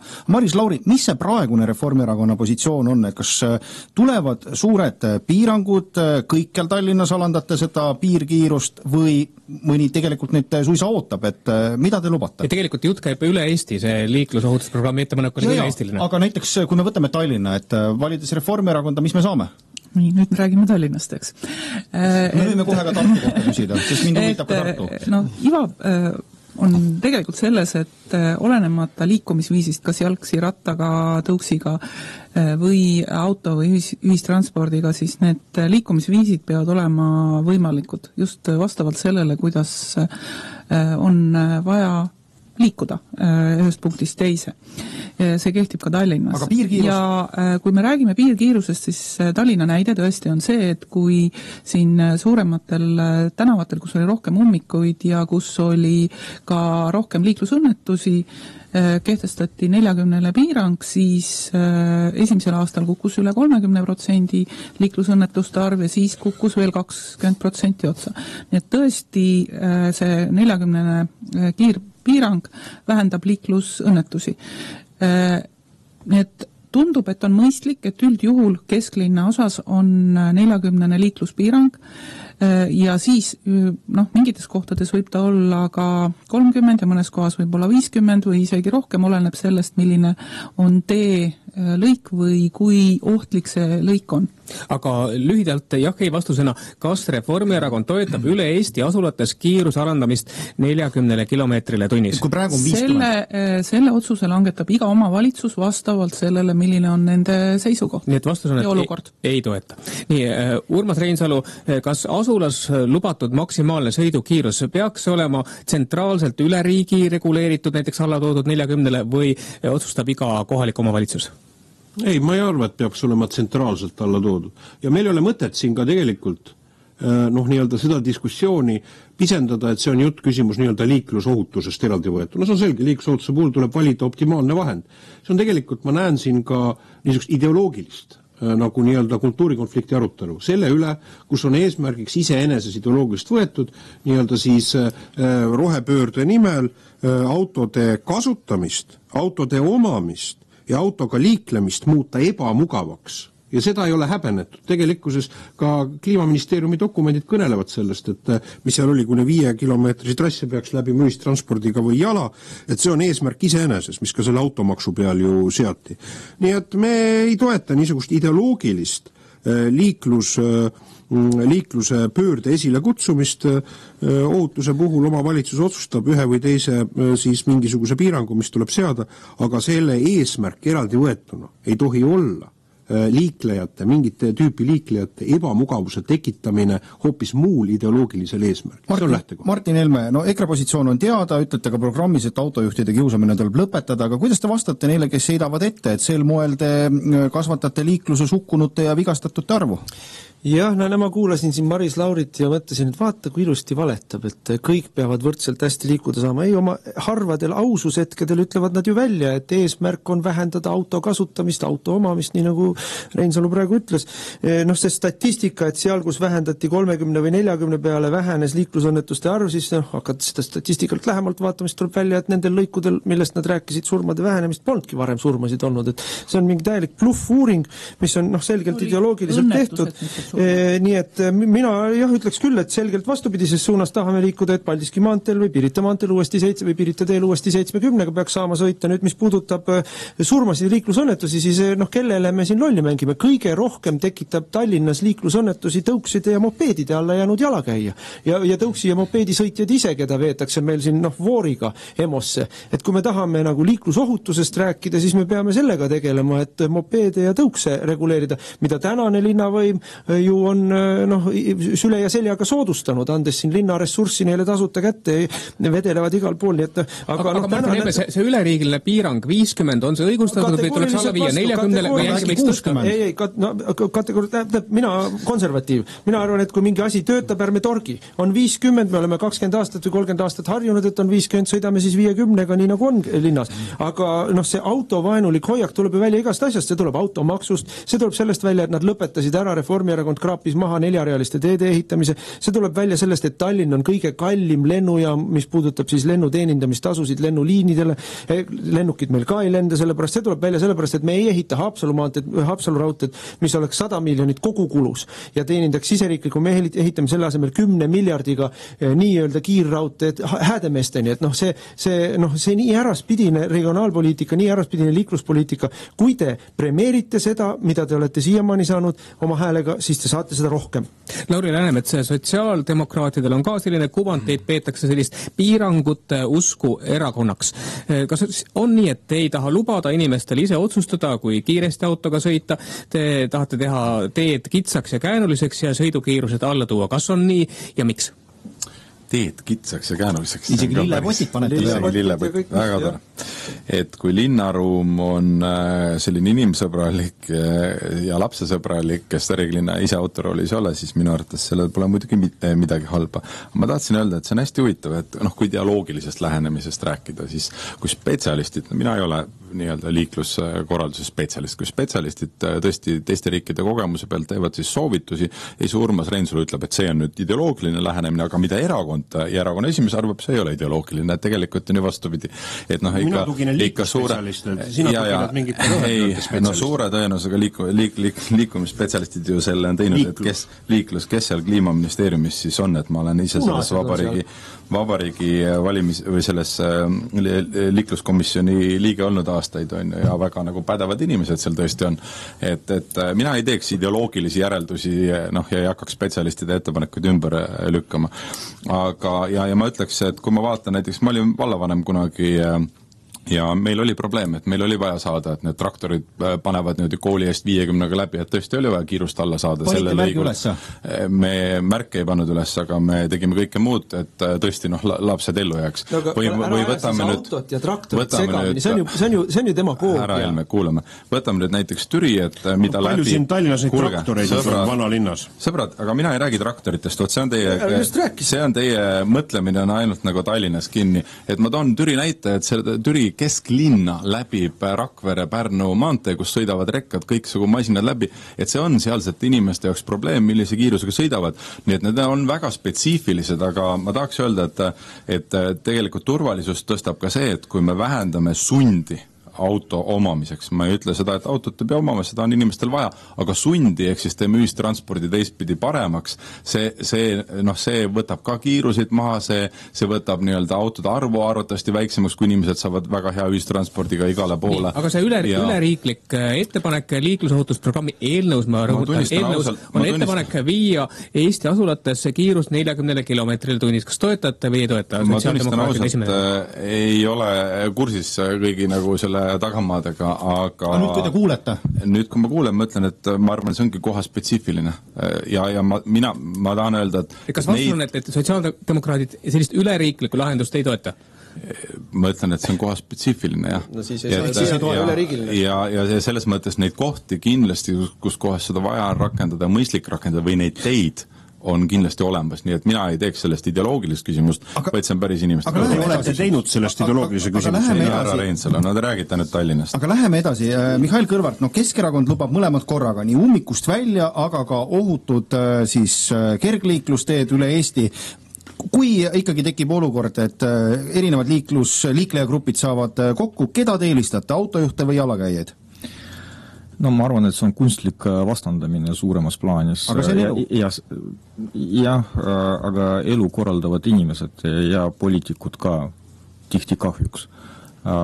See, mida nagu mina näen, et see küsimus ei olegi üldteoreetiline, et see ei ole nii, et kas kiirus 40 või kiirus 50, et seda ju saavad kalkuleerida vastava valdkonna spetsialistid, on selline mõiste nagu modelleerimine, on võimalik rakendada erinevaid meetmeid ja instrumente ja siis otsustada, mis optimaalne kiirus on. Aga praegu Transpordiamet pakub välja, et see võiks olla linnades 40. Nad on teinud selle ettepaneku, teie poliitikuna toetate seda või ei toeta? Mulle tundub, et see on pigem nagu teoreetiline arusaam, et see ei ole mõõdetud, vähemalt mina ei näinud vastava mudeli, kuidas see oli analüüsitud ja kus on vastavad ka kalkulatsioonid, aga see võimalus on olemas, et on olemas programmid, on olemas spetsialistid, kes oskavad neid liiklusmudeleid pakkuda ja see peaks olema ka lähenemine iga omavalitsuse puhul, aga tegelikult iga tänava ja iga teelõigu puhul. Ja kas see võimalus on tegelikult olemas, et on olemas digitaalsed märgid, mis päeval näitavad ühe piirangu ja öösel näitavad teist piirangu. Et minu arvates, et see õige lähenemine ei ole, nagu siin on välja pakutud ideoloogiline. See õige lähenemine peaks olema pakutud ekspertide poolt. Ja selle küsimuse ringi lõpetuseks Aleksei Jašin. Eesti 200 oma selles üle-eestilises programmis lubab sellist euroopalikku kõiki põlvkondasid arvestavat liikluskultuuri. Aga jällegi, kas saab teha sellist järeldust, kui ma vaatan Eesti 200 reitingut, vaatan, mis juhtus Reformierakonna reitinguga Pärtel-Peeter Pere linnaruumi juttude kaasabil. Kas võib järeldada, et sellist valijate ootust sellisele kaasaegsele linnaruumile või liikluskultuurile valijate tellimust ei ole? Ma usun, et mingit seost selle konkreetse teemaga reitingutega ei ole. Ma arvan, et tuleb alati tuletada meelde, miks me üldse räägime turvalisest liikuvusest ja liiklusest. Kujutame ette olukord mõnda aega tagasi, kesklinn, Tallinn, inimene läks poodi, Krossi poodi, ütleme, jäi auto alla, lõppes väga traagiliselt. Liiklussurmade arv Tallinnas, kui mäletan õigesti, möödunud aastal 12 inimest, tänavu õnneks vähem, loodame, et jääbki langevast trendis 3. Ja see, mis on inimeste tervis, inimeste elud, see kindlasti ei ole ideoloogiline küsimus, mis puudutab lausalisi piirkiiruseid, siis Eesti 200 seisukoht on selline, et on vaja ehitada ja projekteerida tänavaid niipidi, et liiklus oleks seal mugav, oleks ligipääsetav ja ei oleks nii-öelda soovi või võimalust kihutada, ületada piirkiirust, ehk siis kui magistraalteedel lihtsalt langetada piirkiirused, et see veel ei õnnestu, on vaja tegelikult ehitada tänavaid ümber, Eesti 200 seisab selle eest. Ja lõpetuseks, et kui mõned kolleegid siin ütlevad, et politsei ja liikluse kõige suuremad nii-öelda jälgijad ja korraldajad, kõige autoriteetsem, kõik inimesed usaldavad politseid ja öeldakse, et nende kinnitus, et on tõesti liivalaias näiteks vähendatud piirkiirust ja õnnetuste arv on märkimisväärselt vähenenud, siis kas me usaldame mõnda poliitikat või politseid, pigem politsei. Ehk siis, kui meid praegu kuulatakse Transpordiametis, siis ma saan aru, poliitikute ringi parlamendierakondade esimeeste ja aseesimeeste sõnum on ühene, et ärge selle projektiga tegeleda, sellel ei ole, see on väga õige asi, millega tuleb tegeleda, sellisi soovitusi tuleb anda, see, et kas me täna siin ei otsusta. Ütlesite, et te tahate, et omavalitsus otsustab seda. Kuulge, et me täna ei otsusta siin üle Eesti kiiruse alandamist, aga seda, et seal igal pool on vaja ja paljudes kohtades on vaja, seda ma ütlesin. Et selles mõttes väga õige asi, et ärme sea spetsialiste kahtluse alla, ärme too mingit ideoloogilist vihaõttavat nagu nägemust siia juurde. Vabandust, ma olen 2 asja. Esimene asi, kui me räägime muretseme liiklusohutuse pärast, mis meil praegu on juhtunud automaksuga? Tegelikult autopark vananeb, see puudutab tegelikult ka ohutust inimestel liikumises. Teine, mis puudutab nüüd seda, et eksperdid ütlevad, kuulge, ma lugesin Kliimaministeeriumi analüüsi selle kohta, kus lohutati automaksu kehtestamise puhul, et vaadake, me tuvastasime, et see vaeseid inimesi puudutab vähem, kuna vaesed sõidavad rohkem jalgrattaga. Näete, milline leiutis oli? Vaesed sõidavad jalgrattaga ja selle tõttu, et sõitku vaesed siis jalgrattaga selle automaksu puhul. Ma ütlen, et ma ei võta tõsiselt neid modelleerimisi. Kogu lugupidamise juures ka härra Kõlvart. Ei võta tõsiselt neist. Mul on nagu tegelikult ka üks konstruktiivne näide ka, et siin poliitikutel tõepoolest meeldib vastandumine, et öelda, kas jalakäija või siis auto on prioriteedis, vaadake reiditee. Oli selline arusaam, et see oli ehitatud autodele, aga tegelikult tänu reiditeele meil oli ehitatud nii rattatee kui ka jalakäijatele promenaad, rääkimata sellest, et see on uus kvaliteetne linnaruum. Et mitte igal pool on võimalik sellist kontseptsiooni ellu viia, aga see peaks olema eesmärk. Aga paljud rohelise mõtteviisiga inimesed olid väga tungivalt selle vastu. Jah, tõepoolest, ja siis oli ka liikluskiiruse küsimus, et ja see oli tõepoolest minu arvates ideoloogiline, et tee peaks olema kitsam, see kiirus peaks olema nagu 30 kilomeetrit tunnis, aga see ei olnud adekvaatne lähenemine. Ja praktika seda näitab, reiditee seda näitab, et ei olnud vaja kitsamaks ehitada ja see kiiruse piirang ei oleks täna ka seal adekvaatne. Ma ühe asja nende liiklussurmade kohta tahan, liiklusõnnetuste kohta tahan ikkagi uuesti, ma tuletan uuesti meelde, et statistikat vaatad, siis on selge, kõige rohkem õnnetusi juhtub tõukside ja mopeedidega ja jalakäijatega. Et kui te hakkate autokiiruseid vähendama, siis seal mingit kasu sisse ei tule, see on esimene asi. Teine asi, surmad juhtuvad autodega, aga ma räägin õnnetustest, millest siin enne Maris tegi vahe sisse, eks ole, et kas oli surm või oli õnnetus. Teine asi, kui Reformierakonna juhitud valitsus hakkas nii-öelda kärpima ja kärpis ära teede hooldust, siis me kohe ütlesime Riigikogus, teehooldus, libeduse tõrje pealt raha kokkuhoidmine toob kaasa liiklussurmade, liiklusõnnetuste kasvu Eestis. Mis ongi juhtunud ja millega te seda siis nüüd lahendate? Hakkame kiirust piirama. No see on ju kilpla, mida te meile pakute. Nõndaks, tõmbame joone alla sellele liikumise ja liikluskiiruse teemale. Kokku saame võtta, et heakskiituse Kliimaministeeriumi ettepanek või idee alandada aastal 2035 liiklusprogrammiga, liiklusohutusprogrammiga linnades kiirus 40 kilomeetrile erakonna juhtide käest tänases diskussioonis ei saanud. Aga räägime nüüd haridusest ja haridusvõrgust, ka praktiline teema, kus omavalitsuste ja riigi tasandi seisukohad on põkkunud ja põrkunud. Mis tasandil peaks otsustama omavalitsuse haridusvõrku puudutavad küsimused? Ja toome ühe näite ka kohe siia algusesse. Lääne-Ranna vald, mida juhib erakonda Isamaa kuuluv Ingvar Saare, tegi vallas olulise haridusreformi. Seda reformi toetas rahvavalitud vallavolikogu koosseisu enamus.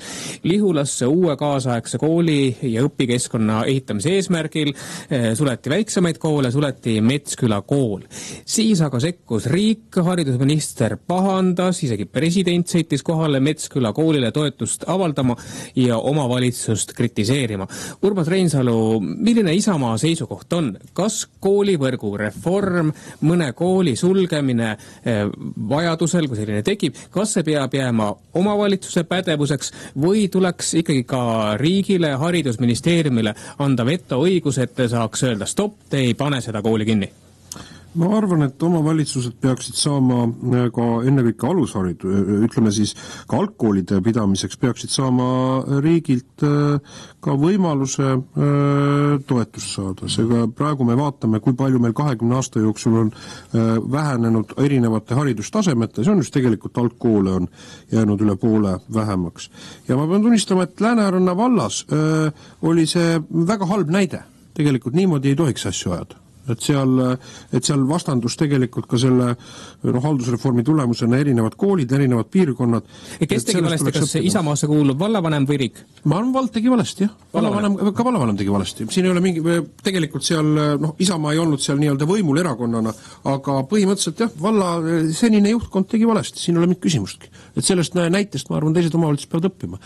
Et meil, kui öelda nõnda, et meil praegu on selge, et neid otsuseid, mida erinevate koolitasanditel langetatakse, ju tehakse omavalitsuste lõikes palju, aga meil on oluline, et üks kogukondade tasemel, kui kool kinni läheb, kool kaob ära, siis eriti just mis puudutab väikelaste hariduse kättesaadavust või ka liiklusteed koolini, siis on selge, et see tähendab ka ikkagi ka inimeste naasmisele või ka noorte perede jäämisele mingis kogukonnas nii-öelda joone peale tõmbamist. See on põhimõtteliselt juba siis rahvastikupoliitiline seisukoht või ka seisukoht, et riik ei saa jääda tühjaks. No Martin Helme, erakonnad jagunevad kaheks. Ühed ütlevad, et haridusvõrk tuleb korda saada, hariduse kvaliteet kõige kesksemaks näitajaks, aga EKRE on oma eesmärgina sõnastanud, et te hoiate ära haridusvõrgu optimeerimise. Kas kool iga hinnaga on see ikka vajalik? Jaa, sest et see optimeerimine on ju eufemism, et kinni panemine. Ma siin, Lääne-Ranna vald on minu nii-öelda koduvald, teise koduvald, ma elan, ütleme 3 aastast elan seal ja et tulla siin, ütleme siis valijale või kuulajale appi, siis koos Isamaaga on seal võimul valimisliit, mis koosneb reformierakondlastest. Nii et reformierakondlased karvased kõrvad paistid sealt tagant välja ilusti ja nemad selle eest vastutavad samamoodi. Nüüd optimeerimine seda tähendab. Nüüd, mis puudutab kooli hoidmist, jah, see oli meie eelmiste kohalike omavalitsuste keskne lubadus, et me hoiame lastele kodulähedast kooli ka maapiirkonnas, see on ka meie seekordne valimislubadus ja ma võin rahuloluga öelda, et seal, kus meil on olnud, kus me oleme võimul, seal me oleme koole hoidnud. Nüüd küsimus sellest, kas kool, kus enam peaaegu üldse õpilasi ei ole, tuleb lahti hoida? No ma ütleksin, minu silmis, ütleme, see piir on seal kusagil 10 ja vähenev kool, et meil on keskkooli puhul? Ei, põhikoolist ikka me räägime, et 10-st allapoole seda kooli enam niimoodi ei saa pidada, see on selge, eks ole, aga 30-seid koole on võimalik pidada küll, aga nüüd me tuleme nüüd riigi juurde, tegelikult see, mida ennem kui Jašin hakkab siin rääkima, ma olin ühes debatis temaga, kus ta teatas, et tema on toimetanud haridusmaastikul, ma ei tea, kas sa kunagi õpetanud ka olen, mina olen õpetaja olnud, aga toimetavad haridusmaastikul meil paljud, suure raha eest ja siis ei jätkugi õpilastele ja koolidele raha. Nüüd see mudel, mille Kristina Kallas on teinud, motiveerib kohalikke omavalitsusi koole sulgema ja koolide astmeid vähendama. See on riigi poolt saadetud selge rahaline motivatsioon kohalike koole sulgeda või astmeid maha võtta. Ja see mudel on absoluutselt kuritegelik regionaalpoliitika seisukohalt. Absoluutselt kuritegelik. Sinna otsa paneme selle nii-öelda eestikeelsele haridusele ülemineku, mis on ka täiesti kraavi läinud. Äkki me sinna jõuame? Aga see rahastamise mudeli ümber tegemine peab olema prioriteet Riigikogu valimistel, sest et me peame tegema, vaatame demograafilisi trende, mis Eestis toimub sündivusega, vaatame seda, mis meil nii-öelda 7 aasta pärast kooli läheb, siis on selge, et me peame tegema mudeli sellise, mis võimaldab meil hoida maapiirkondades lahti väga väikeseid koole. See on mudeli küsimus. Ja Aleksei Jašin, Eesti 200, miks teie erakonna juht on siis loonud sellise mudeli, mis sunnib omavalitsusi koole kinni panema? No alustame sellest, et meie hariduskulud, kui võrrelda teiste OECD riikidega, et me oleme ühe elaniku kohta nii-öelda maailma tipus. Täpselt, me oleme võrreldavad näiteks Soomega, mille üle annab ainult uhkust tunda. Küsimus on, kuidas selliste kulude juures me ei ole nii-öelda võib-olla õnnestunud igas kohalikus omavalitsuses koolide pidamisega. Minu tunnetuse järgi nii palju, kui ma olen kohalike omavalitsuste kolleegidega üle Eesti suhelnud, viimase 2 aasta jooksul on see, et riigil ei olnud varasemalt selget signaali või poliitikat, et millist kodulähedast haridust on kõige optimaalsem nii-öelda pidada ja hetkel see on viimase 2 aasta jooksul minu kolleeg tõesti Kristina Kallas, haridusminister, tema eestvedamisel on see tekkinud, see signaal oli, et kodulähedane võimalikult siis on 1. kuni 6. klassid ja tõesti siin on tulnud lisarahastust ja küsimus on, kas peab veel rohkem olema, võib seda arutada, diskuteerida, kuidas suunata, aga see on tekitanud selle signaali, et hoidke kodu lähedal tõesti 1. kuni 6. klassid ja see on enam-vähem adekvaatselt toimima hakanud. Tegelikult on niimoodi, et minnakse põhikooli lammutama, võetakse ülemised 3 aastat ära ja saadetakse väga selge signaal, et sellel koolil tulevikku ei ole. Kui sa ülemise astme ära võtad, põhikooli likvideerid seal koolis, siis sa tegelikult saadad lapsevanemad sellest omavalitsusest ära ja see on olnud täpselt see vale signaal, mis on välja saadetud. Jätkuvalt oleme tulnud tagasi selle juurde, et just kui riik või omavalitsus pahatahtlik ja paneb kõik asutused kinni ja siis inimesed miskipärast lähevad ära, et need otsused kahjuks on pidanud tegema omavalitsused, kui inimesed sealt põhikooli haridus on meil kohustuslik, see ei ole nii nagu keskkooliga või gümnaasiumiga, et ei tea, kas lähevad õppima või lähevad võib-olla kutsekasse õppima. Põhikoolis käivad kõik lapsed. See, mida te tegite, teie saatsite osad põhikooli lapsed kodust kaugemale. Aga Maris Lauri, kas saab üldse valimiste eel välja öelda, kui nähakse vajadust mõnes omavalitsuses mõnda kooli sulgeda või see on kontraproduktiivne, et mobiliseeritakse ja seda erakonda ei saada valimistel edu, kes ütleb, et meie näiteks siis tahame kvaliteeti tõsta läbi liitmise, et muidu ei saagi ju neid hääli kokku, ehk siis neid koolinimesid ei saagi avaldada. See sama Lääneranna valla näide, Metsküla kooli näide, seal kohalikud käitsid ette, et enne valimisi ei öeldud, et paneme kooli kinni. Kas üldse on võimalik enne valimisi öelda? See oleneb, kuidas rääkida probleemist, kui mõningid koolid muutuvad järjest väiksemaks, inimesed paiknevad ümber. Iseenesest oleks õige, kui sellest ennem räägitakse, et rääkida sellest, et koolid tuleb võib-olla teistmoodi juhtida, ka sedamoodi, et õppekohti on mitu, aga nii-öelda juhitakse kui ühte kooli, et tihtipeale on ka sellised lahendused. Just nimelt see sama küsimus, et kuidas tagada see, et ühelt poolt oleks kodulähedus ja teiselt poolt see, et see õppetöö oleks ka kvaliteetne, et oleksid olemas need õpetajad, kes annavad, et me peame nagu mõistma ka seda, et kui klass läheb väga väikeseks, siis me ei saa ju piltlikult öeldes iga lapse kõrvale ühte õpetajat panna. See on meie ühiskonnale ja riigile liiga koormav, et need lahendused on olemas ja ma arvan, et kohalikud inimesed suudavad ka mõistuspäraselt asju lahendada, kui tuuakse ette need argumendid, variandid, mida üks või teine valik tähendab ja siis suudavad ka kohalikud need lahendused teha. Tõsi on see, et kui tullakse nagu suure sellise loosungiga, et paneme kinni, siis tekitab vastuseisu, hoiame lahti, võib ka tekitada vastuseisu, et kust me siis selle raha võtame, eks ju, et need asjad tuleb ausalt ja selgelt ära rääkida. Tõenäoliselt suudetakse saada mingisugune konsensus, isegi siis, kui mõned võib-olla jäävad lõpuni vastu. Ega Maris, teelahendus me teame, teelahendus on panna laps istuma bussis päevas 4 tundi edasi-tagasi sõitmas, see on teelahendus. See on nüüd Martini välja mõeldis. Ei ole, see on päris elu, mida te teete. Mis kohas? ei no kui sul pannakse kodulähedane kool kinni ja öeldakse, et lapse koolitee ei peaks olema rohkem ühes otsas kui 45 minutit, eks ole, aga tegelikult võib see kauemgi olla, no siis veedab laps pool tööpäevast juba varsti bussis, eks ju, ja see ei ole mingisugune lahendus, aga kuna see läheb eelarvest teiselt realt, ta ei lähe enam hariduse realt, ta läheb transpordi realt, siis justkui on mingi raha kokku hoida. See on mingisugune luul, mis ma arvan, et seal, ütleme, kui me räägime gümnaasiumidest ja seal erinevast ka lävendis gümnaasium, kui vaatame eriti Tartu, Lõuna-Eesti, seal tõepoolest on tekkinud üsnagi ulatusliku distantsiga risti-rästi sõitmist. Käivad osad lapsed Tartust, käivad Lõuna-Eesti maakondades, omakorda Lõuna-Eesti maakondades tulevad Tartusse, et seal see küsimus on tõesti, ja ega meil on probleeme, mis puudutab siin, kus ka omavalitsused vaatavad, et noh, mis on riigi käsitlus, kas riigil on mingisugune ka erandite käsitlus, vaatavad nagu pingsalt, aga ei saa vastuseid. Nii oli see näiteks Toilas Eesti gümnaasiumi sulgemisega, samamoodi käib väga niisugune dramaatiline poleemika, mis puudutab Hiiumaal gümnaasiumi küsimust ja nendes asjades me peame ka aru saama, et riik ei saa jääda lihtsalt distantsile, et on olemas, kui sa langetad, Eesti on nii väike maa ka teiselt poolt, et kui sa langetad seal ühe maakonna tasemel, nagu põhimõtteliselt otsa ütled seal jah, niisuguse muutuse kutsud esile, siis see on, me peame aru saama demograafiliselt, regionaalpoliitiliselt, need protsessid on pigem ühe suunas tagasi pööramatud. Ja, aga kuulame ka Keskerakonna Mihhail Kõlvarti visioon ikkagi, kas kohalik omavalitsus on pädev otsustama haridusvõrgu üle või kas või selle Metsküla kooli juhtumi puhul on näha, et ka haridusministeeriumil peaks olema vetoõigus, käsipiduriõigus? Et no antud juhul see ei olnud ju kohaliku omavalitsuse soov, siiras soov kooli kinni panna.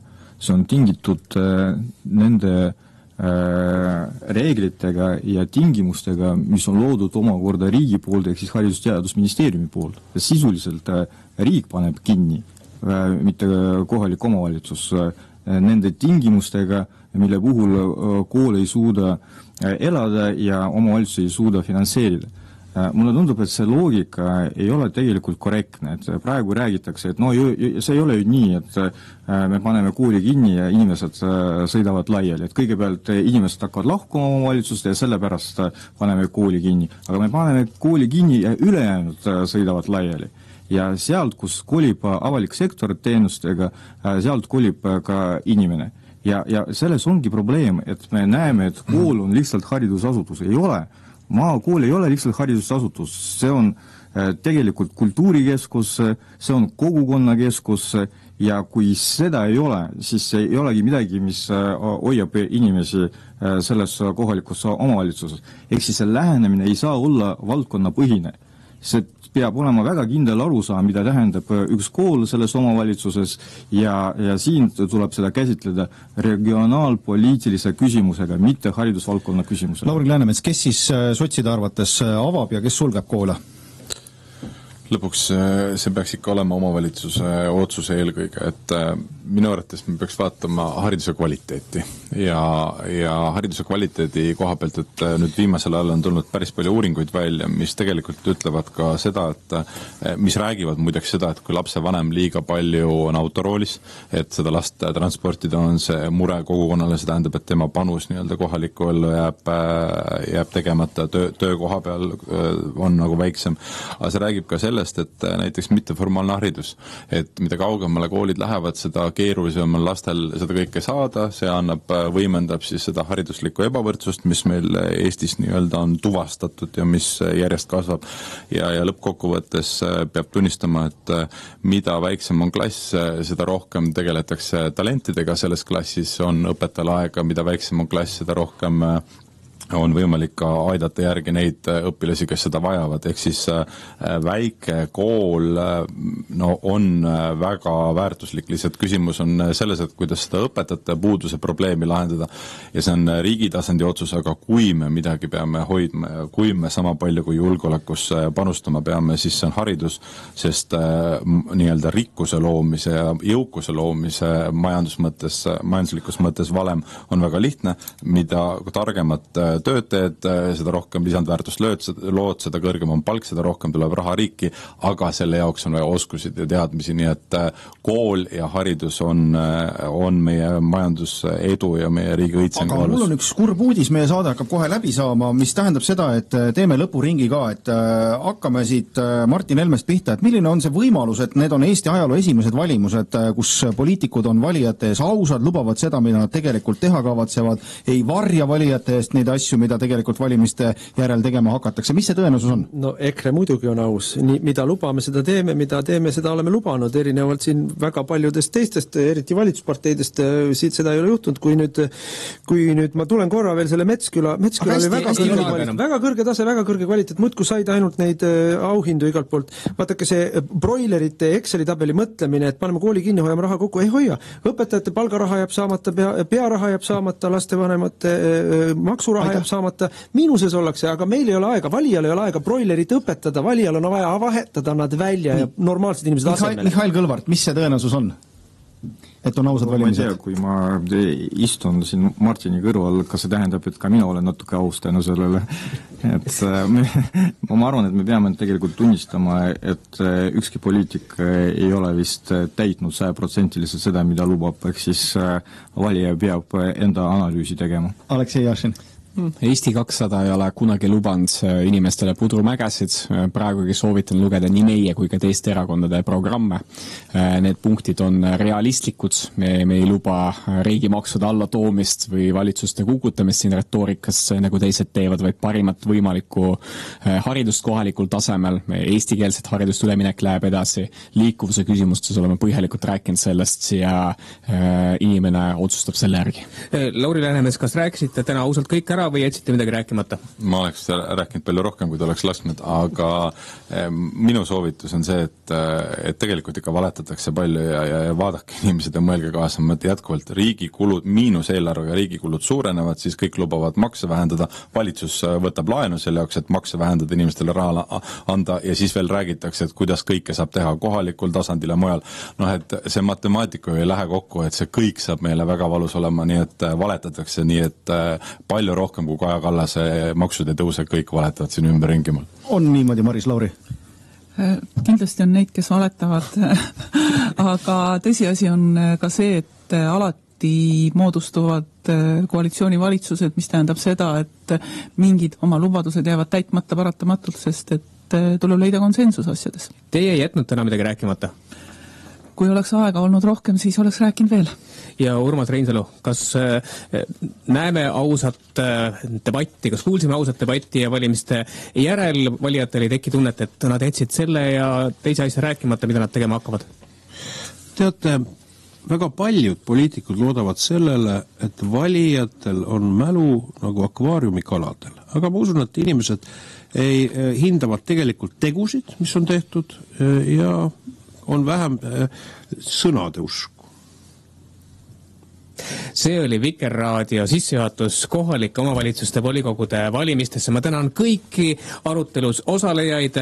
Viimasena kuulsite siin äsja Urmas Reinsalu häält Isamaast, aga stuudios olid veel Martin Helme EKRE-st, Aleksei Jašin Eesti 200-st, Mihhail Kõlvart Keskerakonnast, Maris Lauri Reformierakonnast ning Lauri Läänemets Sotsiaaldemokraatlikust erakonnast. Järgmised debatisaated lähevad eetrisse neljapäeval 2. oktoobril juba Viru-Nigulast ja teisipäeval 7. oktoobril Narvast, neljapäeval 9. oktoobril Pärnust, teisipäeval 14. oktoobril Tartust ja neljapäeval 16. oktoobril Tallinnast. Oleme teiega ka valimiste õhtul.